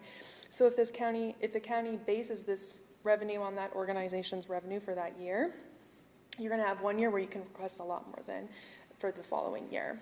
And conversely, some nonprofits also receive one-time private donations or bequests that spike their revenue in a single year. So if county funding were tied to that revenue, they could request and qualify for more county support during that windfall year, despite having no actual increase in their day-to-day expenses. So using expenses as the benchmark prevents some of this distortion that can happen. The updated guidelines also spell out why we can't cap that at that 50% of expenses, because relying too heavily on a single source of government funding can create several problems for these nonprofits. So first, from a sustainability perspective, heavily reliance on county funds can signal to private foundations and donors that the organization lacks a diversified funding strategy. This can make it harder for the nonprofit to secure outside grants and donations, ultimately putting their programs and the community they serve at risk if the county funding ever has to be reduced or withdrawn. Second, if the county provides an organization's funding, most of it can create the perception, if not the reality, that this nonprofit is mostly operating as an extension of county government, not a private organization. And so finally, going back to my first point, tying these funding levels to a percentage of expenses rather than income promotes fairness and transparency. It ensures public dollars are tied to the actual cost of delivering these services, and it discourages revenue manipulation and levels the playing field for smaller or grassroots organizations that may not have large fundraising capacity but provide critical services to our residents. So this 50% cap is intended to promote financial independence for our local nonprofits, and it's protecting their long-term health of their programs, and we are aligning with the best practices. This cap is not meant to suggest that organizations should request 50% of their total expenses. Rather, we had to establish a cap several years ago in response to our steadily increasing funding requests. And that's all I have. Thank you for that, Sarah. Commissioner Gilman, do you have any questions or comments about this item? None, thank you. Vice Chairman? No, I'm good, thank you. All right. Is there any public comment related to this item? Not seeing any, Vice Chairman, you prepared to make a motion? I am. I, Commissioner Mitchell, move to approve the updated guidelines and scoring criteria for the fiscal year 2026-2027 Storey County Nonprofit Operations Support Grant Program as presented. Second. There's a motion and a second. All those in favor signify by saying aye. Aye. Aye. Aye. Motion passes unanimously. Thank you, Sarah. Thank you. On item number 21, this is discussion for possible action, consideration and possible approval for the county manager to sign the funding agreement and associated forms for the Commission for Cultural Centers and Historic Preservation Grant for Piper's Opera House door and window rehabilitation. Sarah? So again, Sarah Sturts for the record. So yeah, we have been awarded that $107,375 state grant for the Piper's Opera House door and window rehab project. This project will restore 12 historic doors and 5 windows with a completion date of May 31st, 2026. And the county has also estimated that there will be a $20,000 county match for this project. I am seeking approval to have the county manager sign the funding agreement and for the covenant on the building to be signed and filed with our recorder's office. Piper's Opera House has received a substantial amount of this CCCHP funding in the past, so there's already that historic preservation covenant on the building, so it's mostly a formality at this point to file that covenant. All right. Thank you, Sarah. Commissioner Gilman, do you have any questions or comments about this item? None, thank you. Vice Chairman? I'm good, thanks. How about public comment?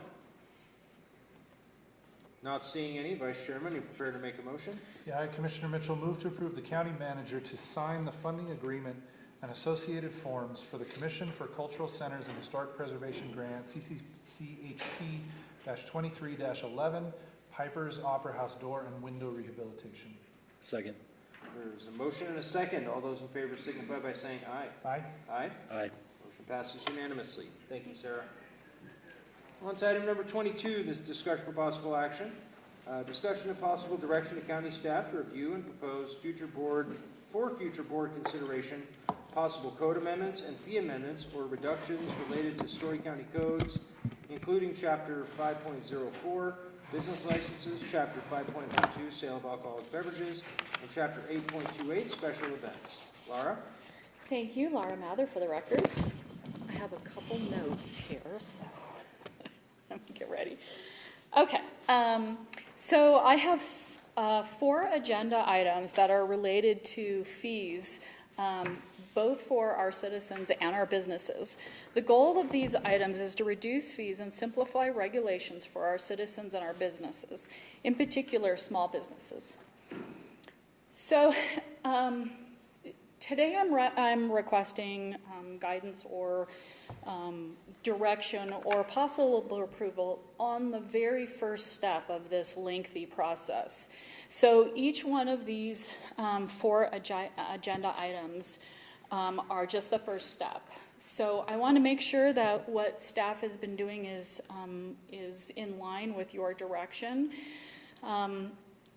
The first item that I'm going to present is going to be the Chapter 5. That chapter is going to be completely rewritten. So that's why in the packet there's only a copy of the original, the current draft of that. After we go through that, the next time I present it, I will have the original, plus I will have what staff is recommending. Again, I just want to make sure we're on the same page with your direction. So literally, you're going to get the original that's going to be completely red and have a line through everything. And then you'll have a second copy that's going to be all blue, all new stuff. And again, this is the first step of that process. So the other ones that I'm going to present, if we're right on target with what the board recommends, then I'm asking for your approval, not final approval, but just approval to proceed with what we are presenting, if that makes sense. So each of these items, depending on whether, if the amount is listed directly in the county code, that has to go through a bill draft. It's going to need 2 board agendas. If it's associated with a fee that has to do with business, it's going to need a business impact statement. If the fee or the wording is not directly in the code, then it's going to go through the resolution process. So again, this is going to be a process. This is the first step of that process that will take several meetings and several months to do. my goal is to have all of these completely done and through the process by April of 2026. Sounds like a long time away, but in my world, that's like next week. So with this first agenda item, so this chapter, or these chapters that have been outlined in, again, they are going to be completely rewritten, but I wanted to kind of go over some of the things that we're doing in this chapter. Some of the specific changes are the definitions. All of the definitions, or several of the definitions in this chapter, are being updated. They will ultimately align and be corresponding to the definitions that are in our zoning ordinance. The application guidelines are going to be rewritten to be more concise, with what information is required is going to be much clearer throughout through the section in the process. We've updated sections on record keeping, who does record keeping, and what exactly that record keeping means. Duplications that have been stated throughout that chapter have been reduced or combined. Clarification has been added on what department is going to be responsible for what requirement throughout that business license process. We're adding a temporary seller's permit. This requirement has been added for vendors who would like to sell something that the conditions are going to be very specific, but if it's a vendor wants to sell something and that's not associated with a VCTC event, we've added that section. Also, it's important that that temporary seller's permit does not allow for door-to-door sales. So staff is really going through this and being very specific on the things that we're adding or the things that we're taking away. We are in the initial research stages of adding a golf cart or low-speed vehicle for hire passenger transportation section. So again, we are in the first stages of researching that. I've found other historic areas like historic Scottsdale that has that program and has a pretty extensive requirement for what they have in their ordinances. With regard to the fees, we really wanted to focus on eliminating some fees for small businesses. So for example, there is a per employee fee when businesses renew their licenses each year. Currently, it's 0 to basically 2,000 feet, 2,000 to 3,000 feet. Sorry, employees. 0 to 5,000. It's all kind of laid out per the number of employees that the business has. So we are recommending that if a business has 4,999 employees or less, there will be no per employee fee. For the square footage, it's going to be, it's going to be,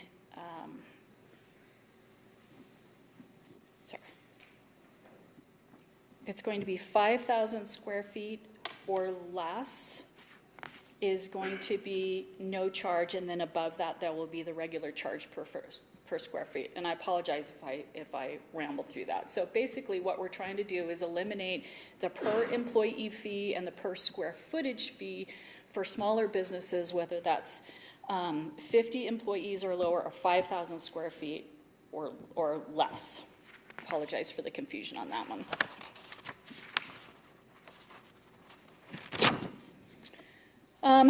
May I, sorry, while we're discussing that particular, may I ask a question? Do we derive data from the fact that we ask for this fee? In other words, do we have another way to accurately gauge square footage and that's in use and employees that we may lose if we exempt those on the lower end? Excellent question, and that is what we are trying to address. So yes, we absolutely use that square footage and per employee number in our statistics. So currently, that's how we count them, is through their business license renewal, and they check those boxes off. We will have to figure out a way to account for those employees and square footage if we eliminate it under those amounts. So that is one of our dilemmas that we're gonna have to solve on how we're gonna go ahead and count those. Because currently, if you check the 5 employee box, it's gonna get charged. So that program will have to be rewritten so that we can continue to count those 5 employees but not charge for them. Right. Yeah, and maybe something around strengthening the language on the requirement to report so that it's very clear that even if you're not subject to the fee, you are required to report an accurate number, even though you're not going to have to pay anything. Agreed, thank you. Another change that we want to make in this section is currently, as you know, business license readings, there's 2 of them. We would like to reduce that to 1 reading. I know that will reduce a lot of workload for community development. So for this particular agenda item, I just wanted to go over our thoughts and how we're processing through these sections. Again, we have a ways to go, but I wanted to let you know the direction that we're going in. If you see things in that section that, frankly, most likely they've been changed, but if there are other things you would like us to focus on or add or subtract or anything, we are completely open to that. And so again, just to clarify, with this, my plan is to come back to you at a future meeting, have our final draft where all staff have gone over it, all departments have gone over the recommended changes. What I've done is had each department that this section affects give me their questions, comments, concerns, changes, suggestions. I'm adding all of that for each department into a clean draft that will go back out to the department heads once everybody has agreed on everything. Then I will bring back to this board a original and then a draft and a clean copy for your approval. That will then start the process of the public meetings, the business impact statements, and those kind of things.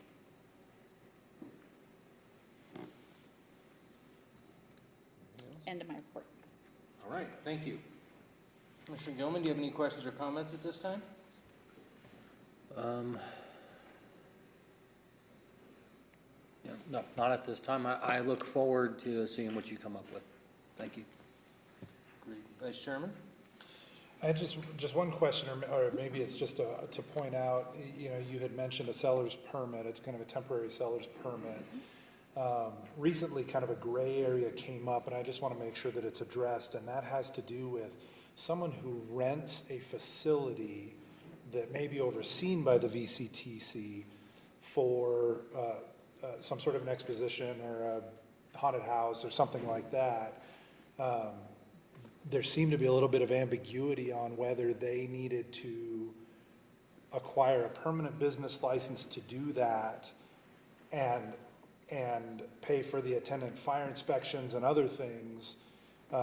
It's not an event put on by the VCTC or regulated by the VCTC, but it's a VCTC facility that's being rented out for a short period of time.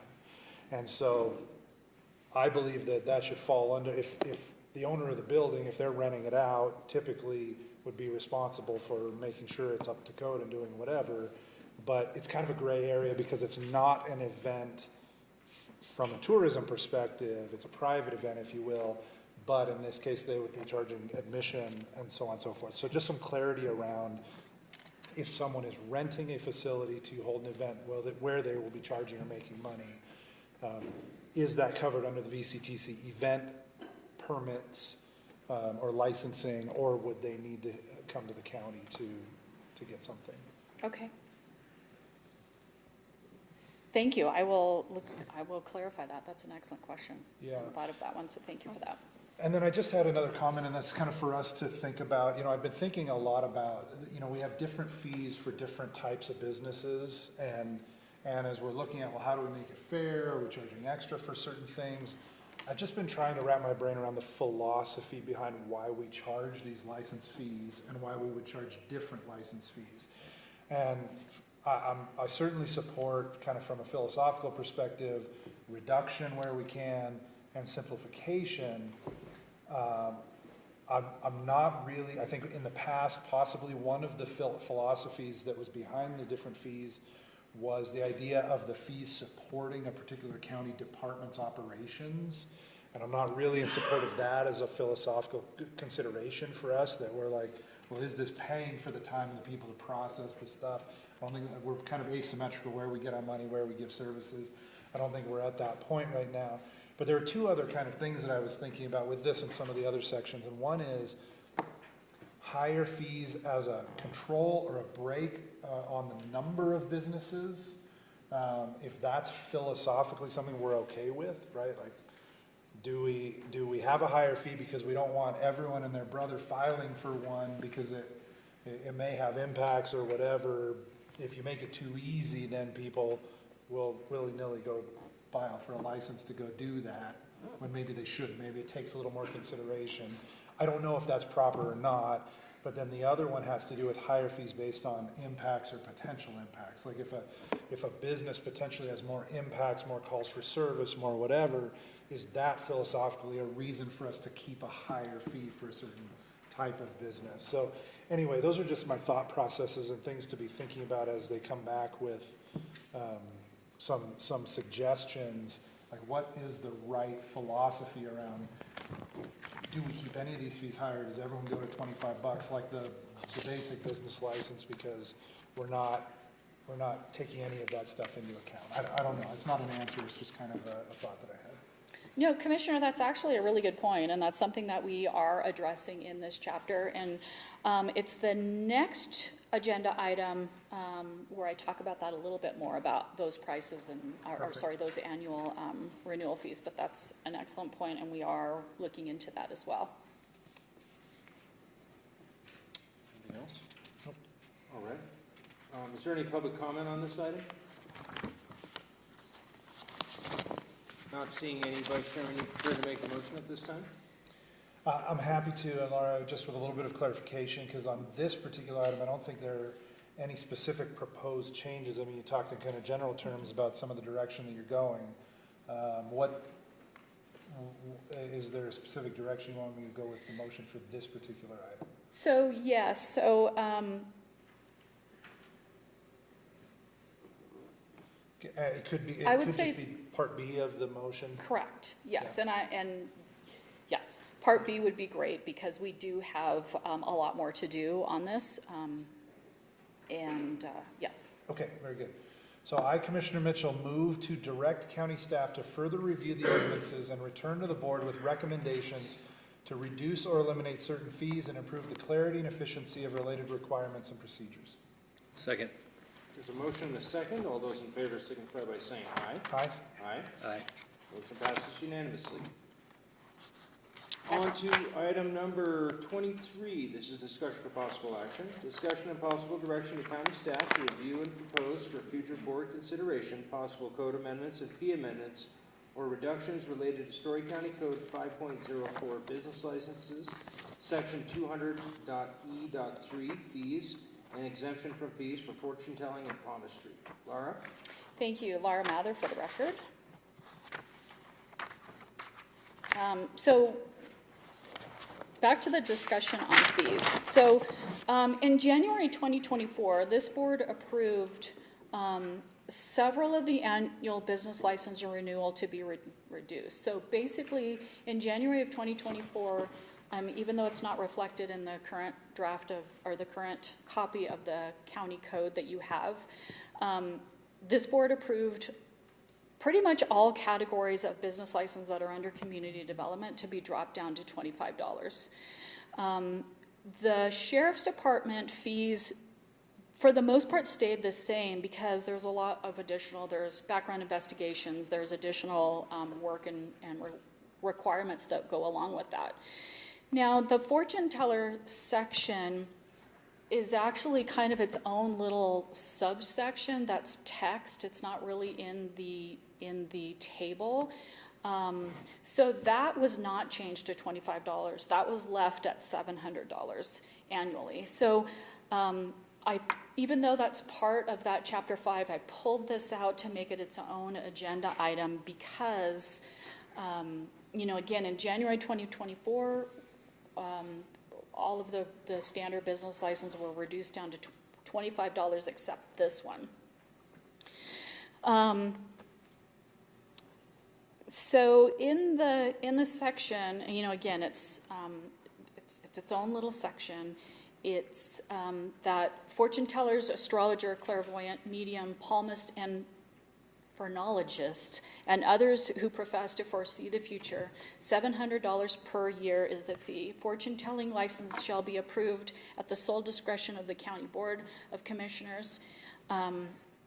And also, it is limited to one fortune teller per 500,000 population. So we're only going to have one per our county code. But staff is recommending that we reduce this $700 fee to $25 to align with other business licenses that don't require extra stuff like a background check, fingerprinting, those kind of things. And again, I'm not asking for your final approval for this to become law or code or ordinance. I'm just asking if you are okay with staff's recommendation of $25, and if so, we will proceed with that process, or if you have a recommendation for another fee, we're open to any of your recommendations. Thank you. Commissioner Gilman, do you have any questions or comments at this time? Is there a reason why we charge $700 for? I mean, is there a thought process behind that I'm not aware of? Do you want to address that, Austin?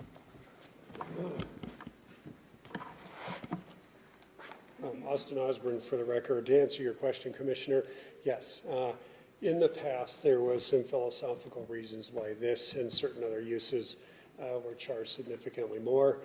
I think the county has come to looking at more of a streamlined way of looking at policy as opposed to maybe those thoughts from the earlier days. Thank you. Any other questions, Commissioner Gilman? No, sir. Thank you. All right, Vice Chairman, any questions? We're in a tough spot because in some places we've updated our fee schedules and others we haven't, and some are partially updated and we haven't quite gotten to where everything is aligned. There are some other categories that are in the table that I don't recall if we included in that sweep or not. Things like pawn shops, massage or therapeutic, and even contractors and out of county. And I'm just trying to wrap my brain around what we did and what we didn't change to $25. If we still have other categories, mining, excavation, of course, transportation companies, there's a whole list, and I'm just trying to remember. I thought that we specifically were really focused on general license, potentially independent contractors, and home-based businesses for the most part. We are, and I have that for you. Okay. Bear with me, I have a lot of notes here, so bear with me. Okay, so in January of 2024, we reduced the following business license to $25. General regular license county, general regular license sheriff, home-based county, home-based sheriff, contractor and professional, transportation, pawn shops, mining and excavation, and other categories. Those were all reduced to $25. Okay, so sorry, did you mention transportation companies as one of those? Correct. So I'm seeing subdivision sales, did we leave that alone? Let me look, I believe yes, that was left alone.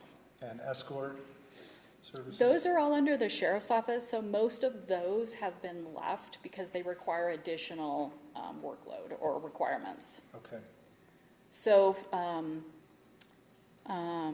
escort, brothel investigation, massage therapist, those, and out of county, I believe, were all left as is. Okay.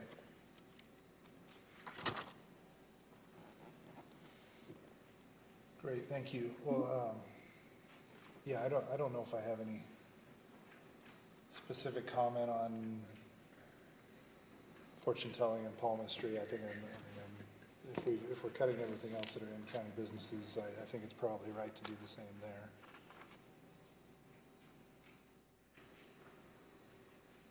At least those are my thoughts. Okay, thank you. Is there any public comment on this item? Not seeing any. I'm going to make a statement now, and it's going to cover pretty much the rest of these. You know, as far as I go, you know, it's a different time in Storey County right now, and I definitely am not a fan of, for lack of a better word, a sin tax for some of these businesses. You know, they're all legal businesses in the state of Nevada. Like you said, unless they require some special investigation to get their business kicked off the ground, I don't know that I can comfortably say I feel comfortable charging, you know, X dollars to a fortune teller or any other applicable business. So, and that really is my feeling for a lot of this stuff. But I obviously am fully supportive of us digging through everything so that it's not a haphazard decision to drop a fee, and we realize there's some other implications later on down the road. So that's pretty much my take on this. I've already asked for public comment, didn't see any at this point. Vice Chairman, do you have any other questions, or are you prepared to make a motion for direction to staff? I can do that. Okay.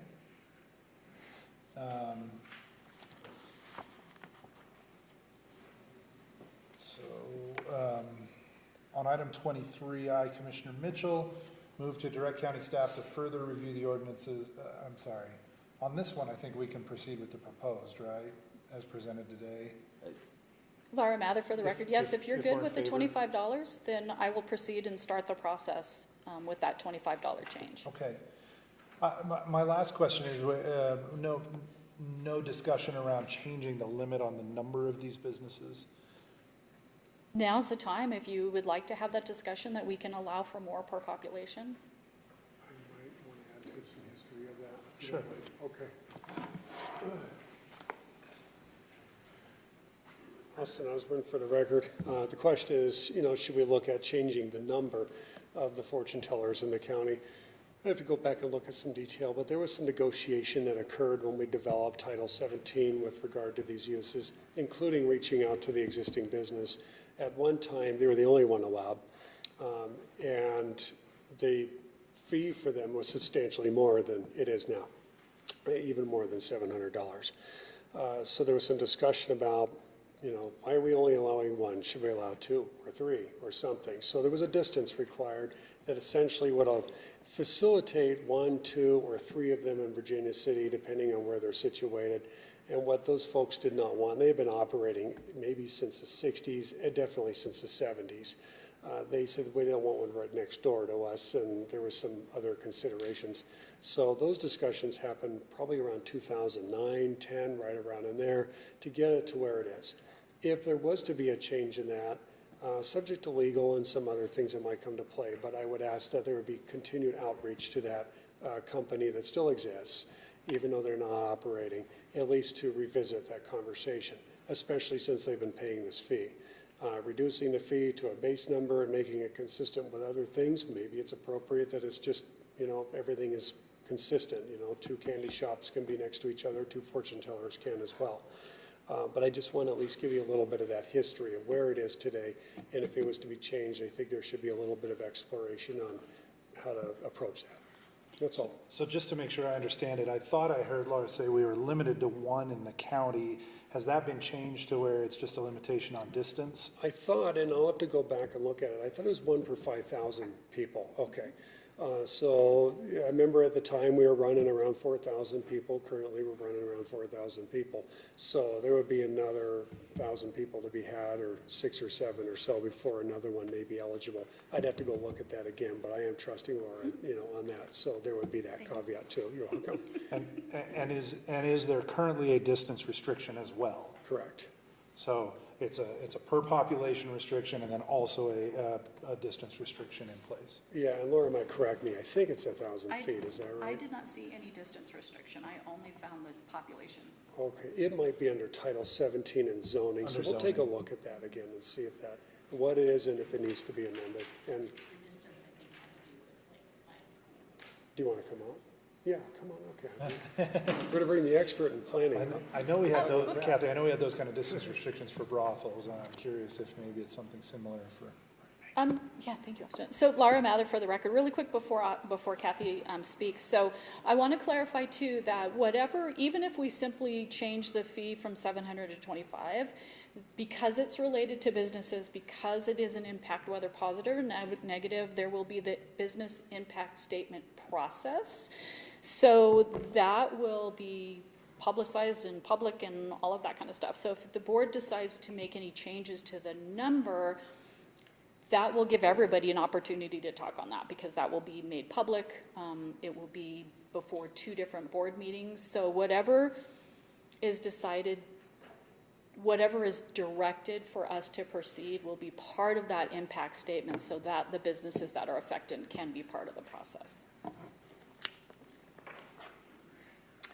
Kathy Canfield for the record. So my recollection, without having this in front of me, was there, in the zoning Title 17, there is language regarding the distance between each other.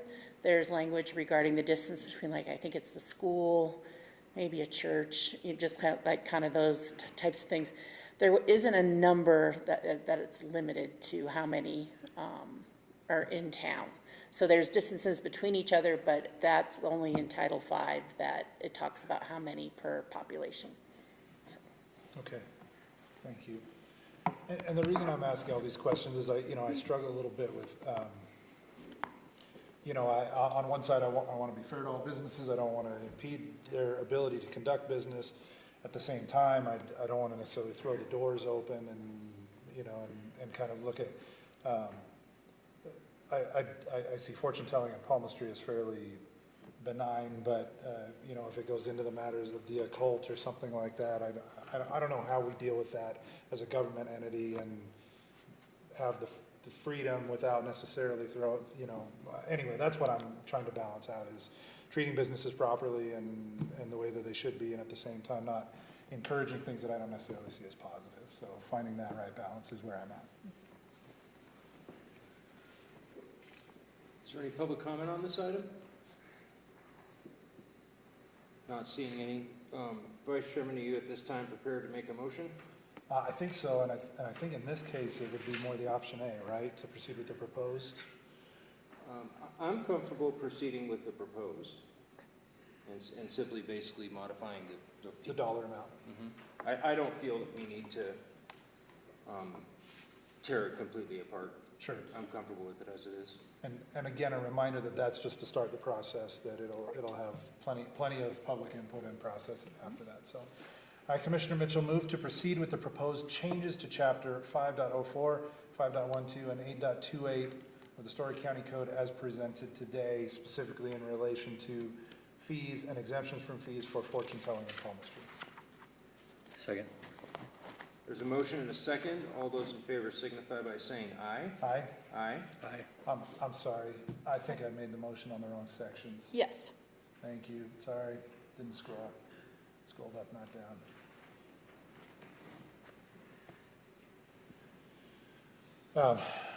I will retract my previous motion. I, Commissioner Mitchell, move to proceed with the proposed reduction of the fortune telling and palmistry license fee from $700 to $25 under Storey County Ordinance 5.04, Section 200E.3.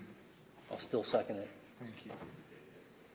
Before we move forward, I'm going to ask a question. So we're approving these changes today, and you're still going to look into then what? Is this matter now closed on fortune tellers? No. So what this is you're approving what I have presented to you. So you're approving our recommendation of what changes will be made. Mm-hmm. Then we start the process of actually making those changes, which will be for this, because it's the amount is actually specified within the county code. Then I will come back to you with a couple of things. I will come back to you with a draft of the code bill that makes that change.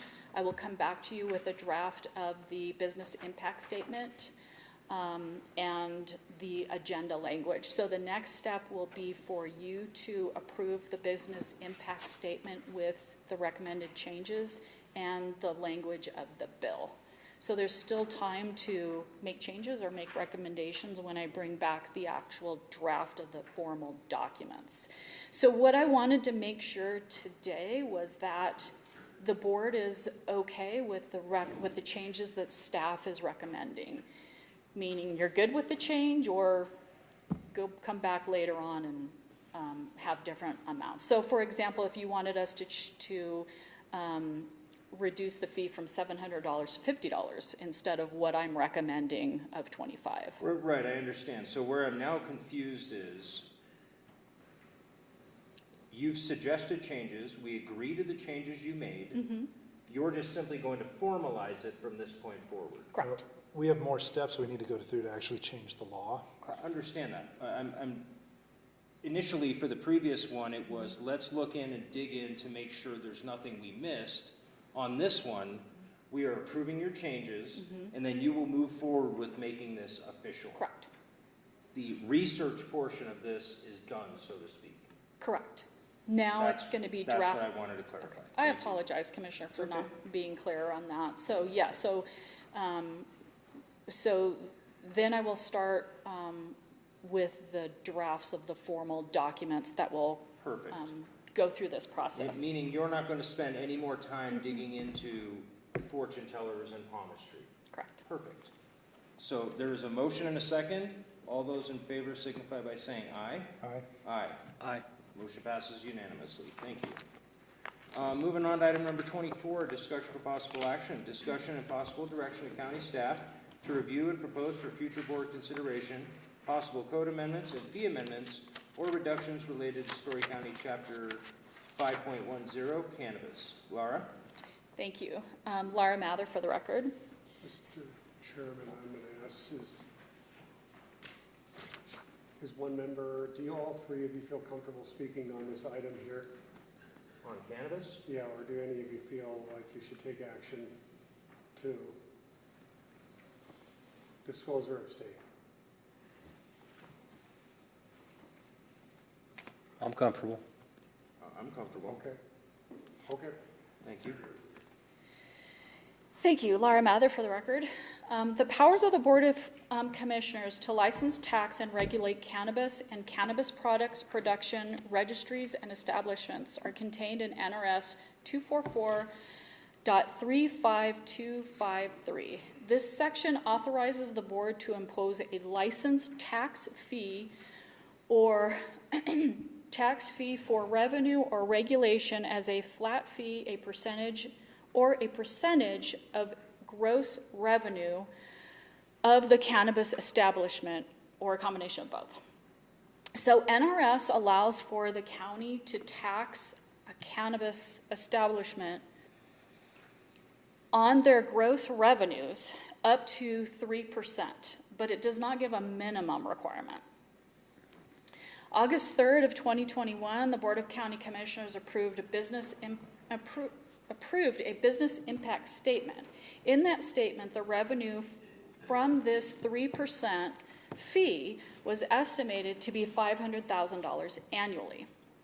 For the fiscal year 23-24, that 3% revenue in actuality for our one cannabis location in Storey County was $88,000.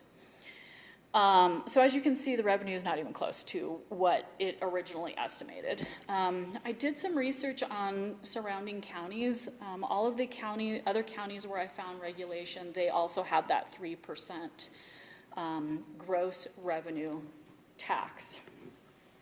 So no other business license in Storey County is charged a portion of their revenues. All of the various business licenses, they have the annual fees that they pay, investigation fees or whatever, depending on the type of the license. So in order to be more aligned with other business requirements, staff is recommending that 3% be reduced down to 0%. So we would no longer be collecting a portion of their gross revenue. And again, staff is happy to take direction if the board would recommend a different percent. We can't go over 3%, but we can do, there's no minimum requirement on the percent that we're going to collect. But staff is recommending, again, so that we're not focusing on one business and charging them more or different than we would any other business. The fees that they would pay annually would still remain in place. Their annual business license fees, any investigation fees, anything like that would still be in place. It's just this very distinct from everybody else, 3% gross revenue that staff is recommending changing. No other language in that code would be changed. And that's the end of my report. Thank you, Laura. Commissioner Gilman, do you have any questions or comments on this item? No, Laura just answered my question, so that's great. All right, Vice Chairman, do you have any questions or comments? I just have one comment, and that is that even though this may be the only business license that is structured in this way, and I have a feeling that has to do with this was the way we had to structure it. There are other industries where we collect a tax based on gross revenue, like overnight lodgings. And that's in essence what this is. It's a distinction without a difference. We're calling it a license fee as opposed to a tax. And so it's not unheard of that we do collect some sort of a tax mechanism on the gross revenue of or a portion of the revenue of a business. But that being said, I'm in favor of looking at eliminating this fee. Any other questions, Vice Chairman? No. Okay. This item would carry over to my previous statement regarding what I would consider to be a sin tax. With that said, is there any public comment? Not seeing any. Vice Chairman, are you prepared at this time to make a motion? Yeah. I, Commissioner Mitchell, move to proceed with the proposed changes to, gosh darn it, give me just a second here.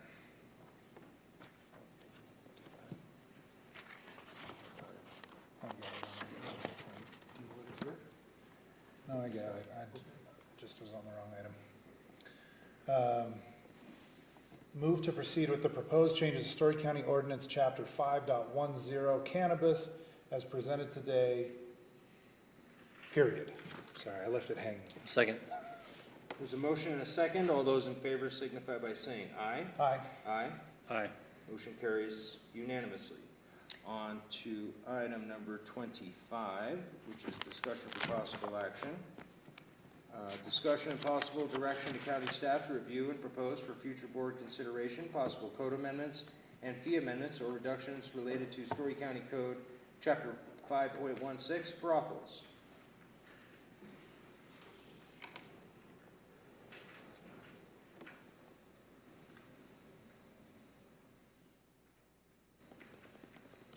Laura? Am I good to proceed as is? Okay. Commissioner Gilman, you're going to recuse? Is this the item? Do you think I need to? If we were talking about a bar, would I need to, since we have a bar license as well? I'm not, yeah, Brian's on, with any legal questions, there could be an option potentially to disclose or to abstain. I'll leave that to Brian on what would be most appropriate, if any.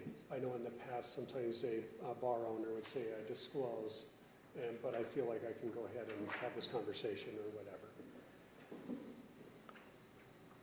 If legal feels it's safer for me to abstain, I have no issue with that.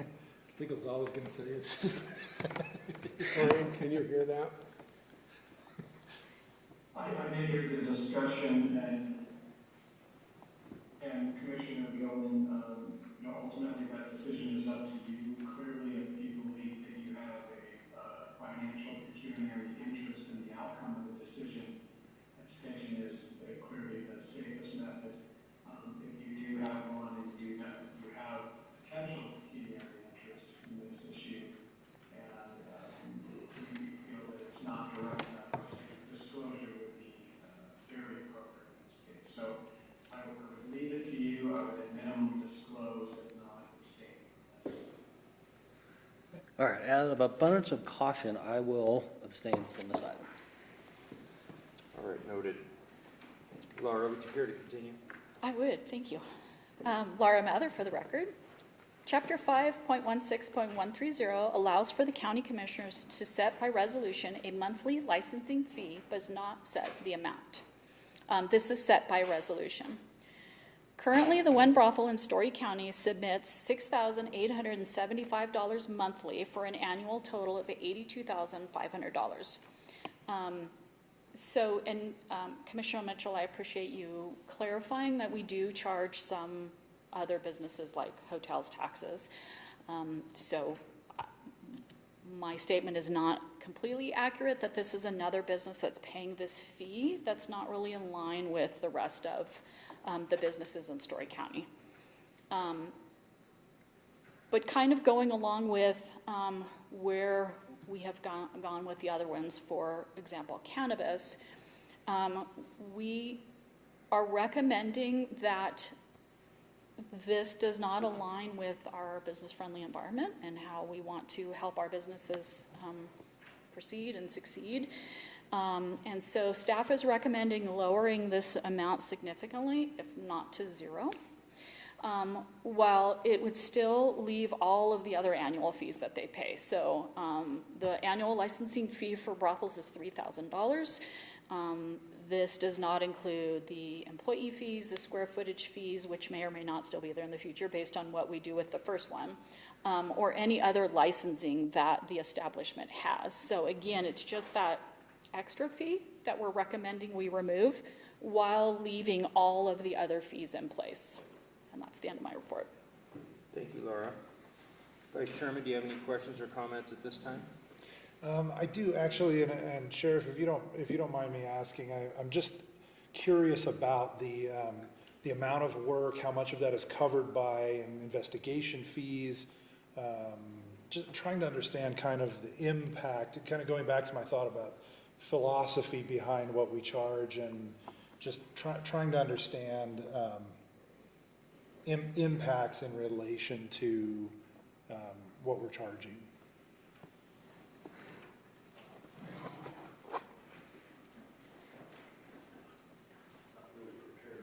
I know, I understand. I'm not asking for statistics, just trying to understand a little bit of a roadmap. Sheriff Cullen, for the record. One thing I can say regarding that is, as far as fees and such, we do have quite extensive investigation going on when we have applicants for certain things, liquor license, brothel work cards, et cetera. So that does take up a significant amount of time. We also have the physical fingerprinting process and ID process when they come in, scheduling appointments and things like that. So we have an employee out at the park that generally that's what the majority of her job, along with processing paperwork, and that's pretty much it. I mean, there is something to it. As far as stats and exact numbers, I'd have to work that up and get it to you guys, but. That's perfectly fine, thank you. And could you also maybe give some directional comments as far as what you've seen as far as impacts of this type of business, as far as calls for service, those kind of things? Is it significant, not significant? To be completely honest, the brothel really doesn't cause us any issue. Occasionally we'll get a call out there, of course, but it's not a common event. It's not very often. And generally the calls we get are them asking for us to respond for a disorderly subject or a possible intoxicated person driving in or out of the location. It's relatively low calls for service. Very good, thank you. That's very helpful. I appreciate it. The only other comment that I have is, and this is for Laura, maybe some wording cleanup needed in one of the sections, 5.16.130. And I was just, and it's in the first section A, this may go away if we proceed with this, but it says every license operation must pay a monthly licensing fee set by resolution of the Board of County Commissioners in advance of the first calendar day of each month for the privilege of county commissioners, in advance of the first day of each month for the privilege of operating a brothel. I think there's an extra line in there. I don't know what the privilege to the county commissioners is, especially in this regard. You don't get benefits? Anyway, so I'm not going to disclose. I have nothing to disclose. So, I have nothing either. Yeah. Anyway, I think what was meant was for the privilege of operating the brothel, somehow there got some extra wording in there, and so just wanted to make sure that if we are looking at this ordinance, we clean that up. And that's all I have. Where is this on A? Yes, Laura Mather for the record, so that will be completely, 0.A, that will be, second line, the privilege of county commissioners. Yeah. Nice, good catch. That was not described to me in my county benefits package, so. Yeah. We get employee discounts at all the businesses in Storey County.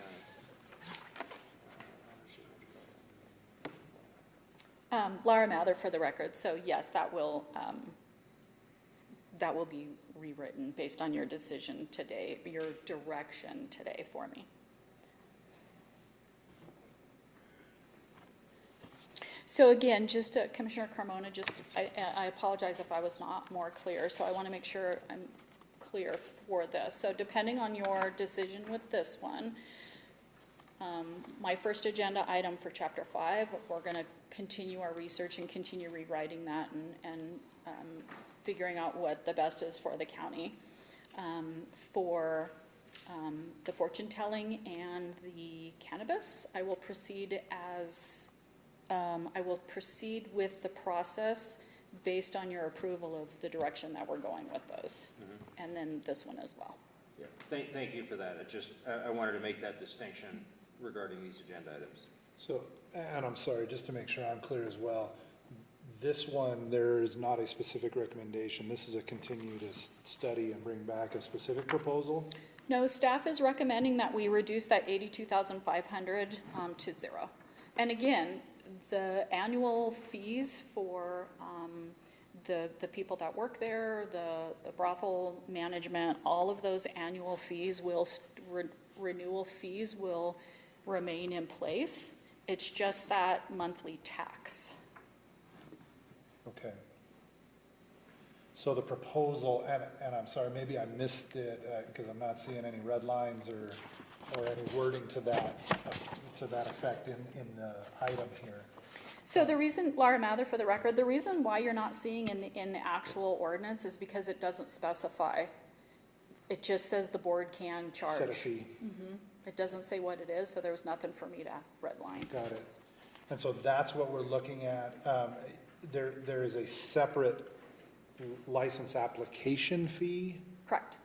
And it's the same on renewal. Correct. And we're not discussing that at this point. Correct. Okay. So because this one, the monthly tax is not listed in the ordinance, that will be done by resolution. But it still affects a business, so we will also have a business impact statement process with it as well. Understood.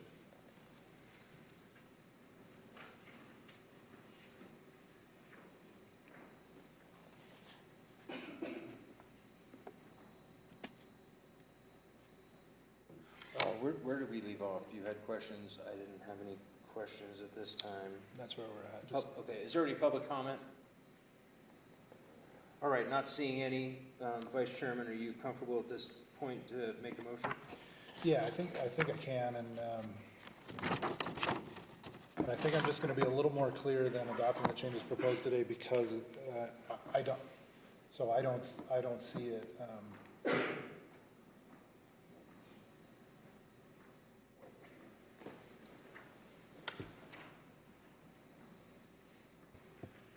Listed in the printed item, and so I just want to be absolutely clear about what it is that we're doing. So I, Commissioner Mitchell, move to proceed with the proposed change to Storey County Ordinance Chapter 5.16 brothels as presented today, specifically the elimination of the tax or fee, monthly fee that is mentioned in that ordinance. And then the modification to item A. Further, I move to clean up the wording on code section 5.16.130 section A to properly reflect the intent of that section. There's a motion. I'll second that motion. Before we go any further, is that clear enough direction, Laura? Yes, thank you. All right, so there's a motion. I'm seconding that motion. Do you want to just check and see if that motion gives any heartburn to legal? Brian, is that motion sufficient? It is sufficient. Thank you, sir. Feel free to just jump in, okay? There's a motion. I saw you snickering, Brian. There's a motion and a second. All those in favor signify by saying aye. Aye. Aye. Laura, thank you for that. Much Thank you. appreciated. Thank you. Are you off the hook yet? I am. Okay. All right. On to item number 27, discussion for possible action, consideration and possible acceptance of bid and award of contract for the construction of the Mark Twain Community Center Phase 1 project, equipment and vehicle storage building to K7 Construction for the bid base amount plus a 15% contingency for a total amount not to exceed $1,085,000. Thank you. That zero is confusing me. Yes. $598.00. You couldn't have just rounded it up? $1,000,001? Chris? Not to exceed. Not to exceed $1 million? $1,000,001? Anyway, Chris, Yes, sir. take the floor, please. Okay, on July 22nd, staff received sealed bids for the construction of the Mark Twain Community Center. We had 6 bids from qualified and responsible bidders.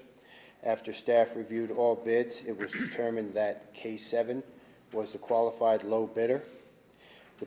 The bid price would put K7 approximately 12% lower than the next closest bidder. It is the recommendation of staff that the board accept the bid from K7 Construction, Inc.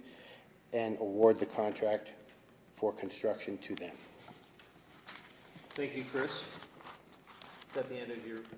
Yes, sir. All right, thank you. Commissioner Gilman, any questions or comments on this item? None, thank you. Vice Chairman? I'm good, thanks. Is there any public comment?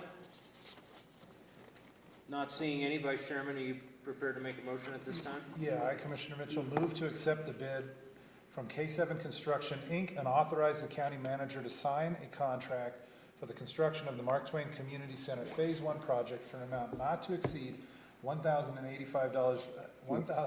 $1,085,598.00. Got it.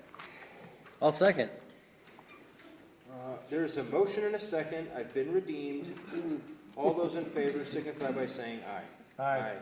Aye. Motion passes unanimously. Thank you, Chris. Thank you. On to item number 28, discussion for possible action, presentation, public workshop, discussion, and consideration directing staff regarding updates to the Storey County Strategic Plan for fiscal year 25 through 26. County Manager Osborne. All right, thank you, Commissioners. Austin Osborne for the record. It's that time of year again for us to revisit the strategic plan as we are doing internally with our team. And so this time, it kind of seemed from past years that this board would like a little bit of time to review this document, make some notes on it, do a little bit of homework, and for the public to do the same. And then for us to come back at a later meeting for you to discuss that with us in developing the next round of the plan. The strategic plan at this point is in front of you. It's included here with the mission and vision statement, as well as the board set prospectus and goals.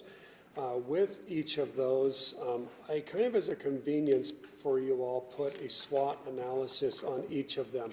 Basically, what are our strengths, weaknesses, opportunities, and threats internally as well as externally for each of those prospectuses or perspectives. And that just lets you take a look at those. Those are very draft, they're very concept, they're just put together to kind of put some seed in there, if you want to say. They're not necessarily what we believe absolutely is or is not. So at this point, I'd just like to provide you an opportunity either to comment now or to review that over the next couple of weeks. We can bring this at the first or second meeting in September and then talk about it, see what you all think about the plan, where it's going. Do you want to keep the mission and vision the way it is? Do you want to change some of the base goals? And if you do, then we'll discuss those with the open community as well, and then ultimately get approval from this board. And then at that point, then we start working internally as a team to get our department strategic plans lined up. And that dovetails, of course, next year into the budget cycle. That's all I have for this one. And we'll let you know, this is posted online as well for folks to comment on. Thank you, Austin. Commissioner Gilman, do you have any questions or comments at this time? I do not, thank you. All right, Vice Chairman? I had just one, and that had to do with perspective 5, possibly adding, which has to do with governance is accessible and transparent, possibly adding a goal that specifically deals with kind of proactive transparency. And I'm thinking about the financial transparency tools that we've implemented on our website, and just making available records, the digitization of the things in the recorder's office, and trying to continue along those lines to be proactive in getting information so that we don't have to respond every time. It's a great idea. I definitely in support of that. So basically, searching out and finding other ways we can continue to be transparent. Yeah, and to be proactively, not so people don't have to ask, but they can just find, they can just get. I just didn't feel like it fell well under any of the ones that were already there, and so maybe adding it as a different one. I'd be happy to. And pointing to the language you're looking at in the perspectives and goals, all the blue lining you see, I went through really the document, try to eliminate as many words as possible. We all know that this is a little bit wordy, so hopefully that Simple helps. is better. No, and I appreciate that very much. Actually, I found them, you know, the changes that I saw here to be all right on point and in line with things that I'd like to see, so. Do we still want to take a little bit of time, though? We can. Oh, you just want to... I think, I mean, I don't, Do we have ample time to... I'll tell you where I'm at. You know, I'm comfortable with the vision and the mission. I don't necessarily see a need to change there. I think where the rubber meets the road is in these perspectives and goals. I probably need a little more time to look through the SWOT analyses and kind of see if that lines up with the... Not to interrupt you, Vice Chairman, I agree. I'm very comfortable with where this is at. I would prefer to just take a few extra weeks just to make sure that I don't have any other fantastic ideas that we can add to this thing. And if you're fine, Mr. Chairman, a recommendation would be aligned as well, as this would provide the public a little bit of extra time to review it too. Absolutely. Yeah, okay.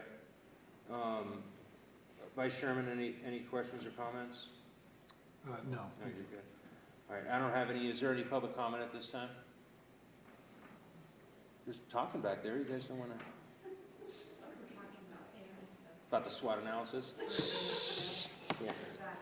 Awesome. Sheriff goes, SWAT? You guys talking about SWAT? Yeah. SWOT. Vice Chairman, you prepared to make a motion? I am.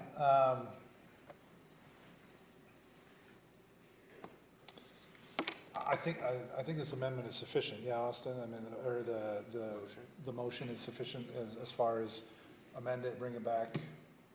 I believe so. It basically does say to make the changes that you brought up today, and then to bring this back to the board at a future meeting. Would you prefer this to chill a little bit until the middle of September, or do you think September 2nd is sufficient? I'm fine with either of them. I'm comfortable with September 2nd. Yeah, I We mean, don't need to drag it out. the motion is at a future meeting, so we'll leave that up to you. Okay. Next meeting's fine. Yeah, it doesn't. I mean, it doesn't have to be next. It's Yeah. open-ended. So. Yeah. Great. I, Commissioner Mitchell, move to direct county staff to amend the Storey County Strategic Plan, mission statement, vision statement, and other elements as discussed in today's workshop, and to bring a draft of these amendments to the board at a future meeting for further review and consideration. Second. There's a motion and a second. All those in favor signify by saying aye. Aye. Aye. Aye. Motion passes unanimously. Thank you, Austin. On to item number 29, this is discussion for possible action. This is the second reading of business licenses A through T. Commissioner Gilman, any questions or comments? None, thank you. Vice Chairman? No, I'm good. Public comment? All right, Vice Chairman, you prepared to make a motion? Yeah, I, Commissioner Mitchell, move to approve the second reading of business licenses listed under item 29 as A through T. Second. There's a motion and a second. All those in favor signify by saying aye. Aye. Aye. Aye. Motion passes unanimously. On to item number 30. It's the second and final time for public comment during this meeting. Any public comment? Not seeing any. We're going to move on to item number 31. It is adjournment of all active and recessed boards on the agenda. It is 12:37. This meeting is adjourned. You guys both going to Lockwood? Yep. All right, I'll see you there. Remember,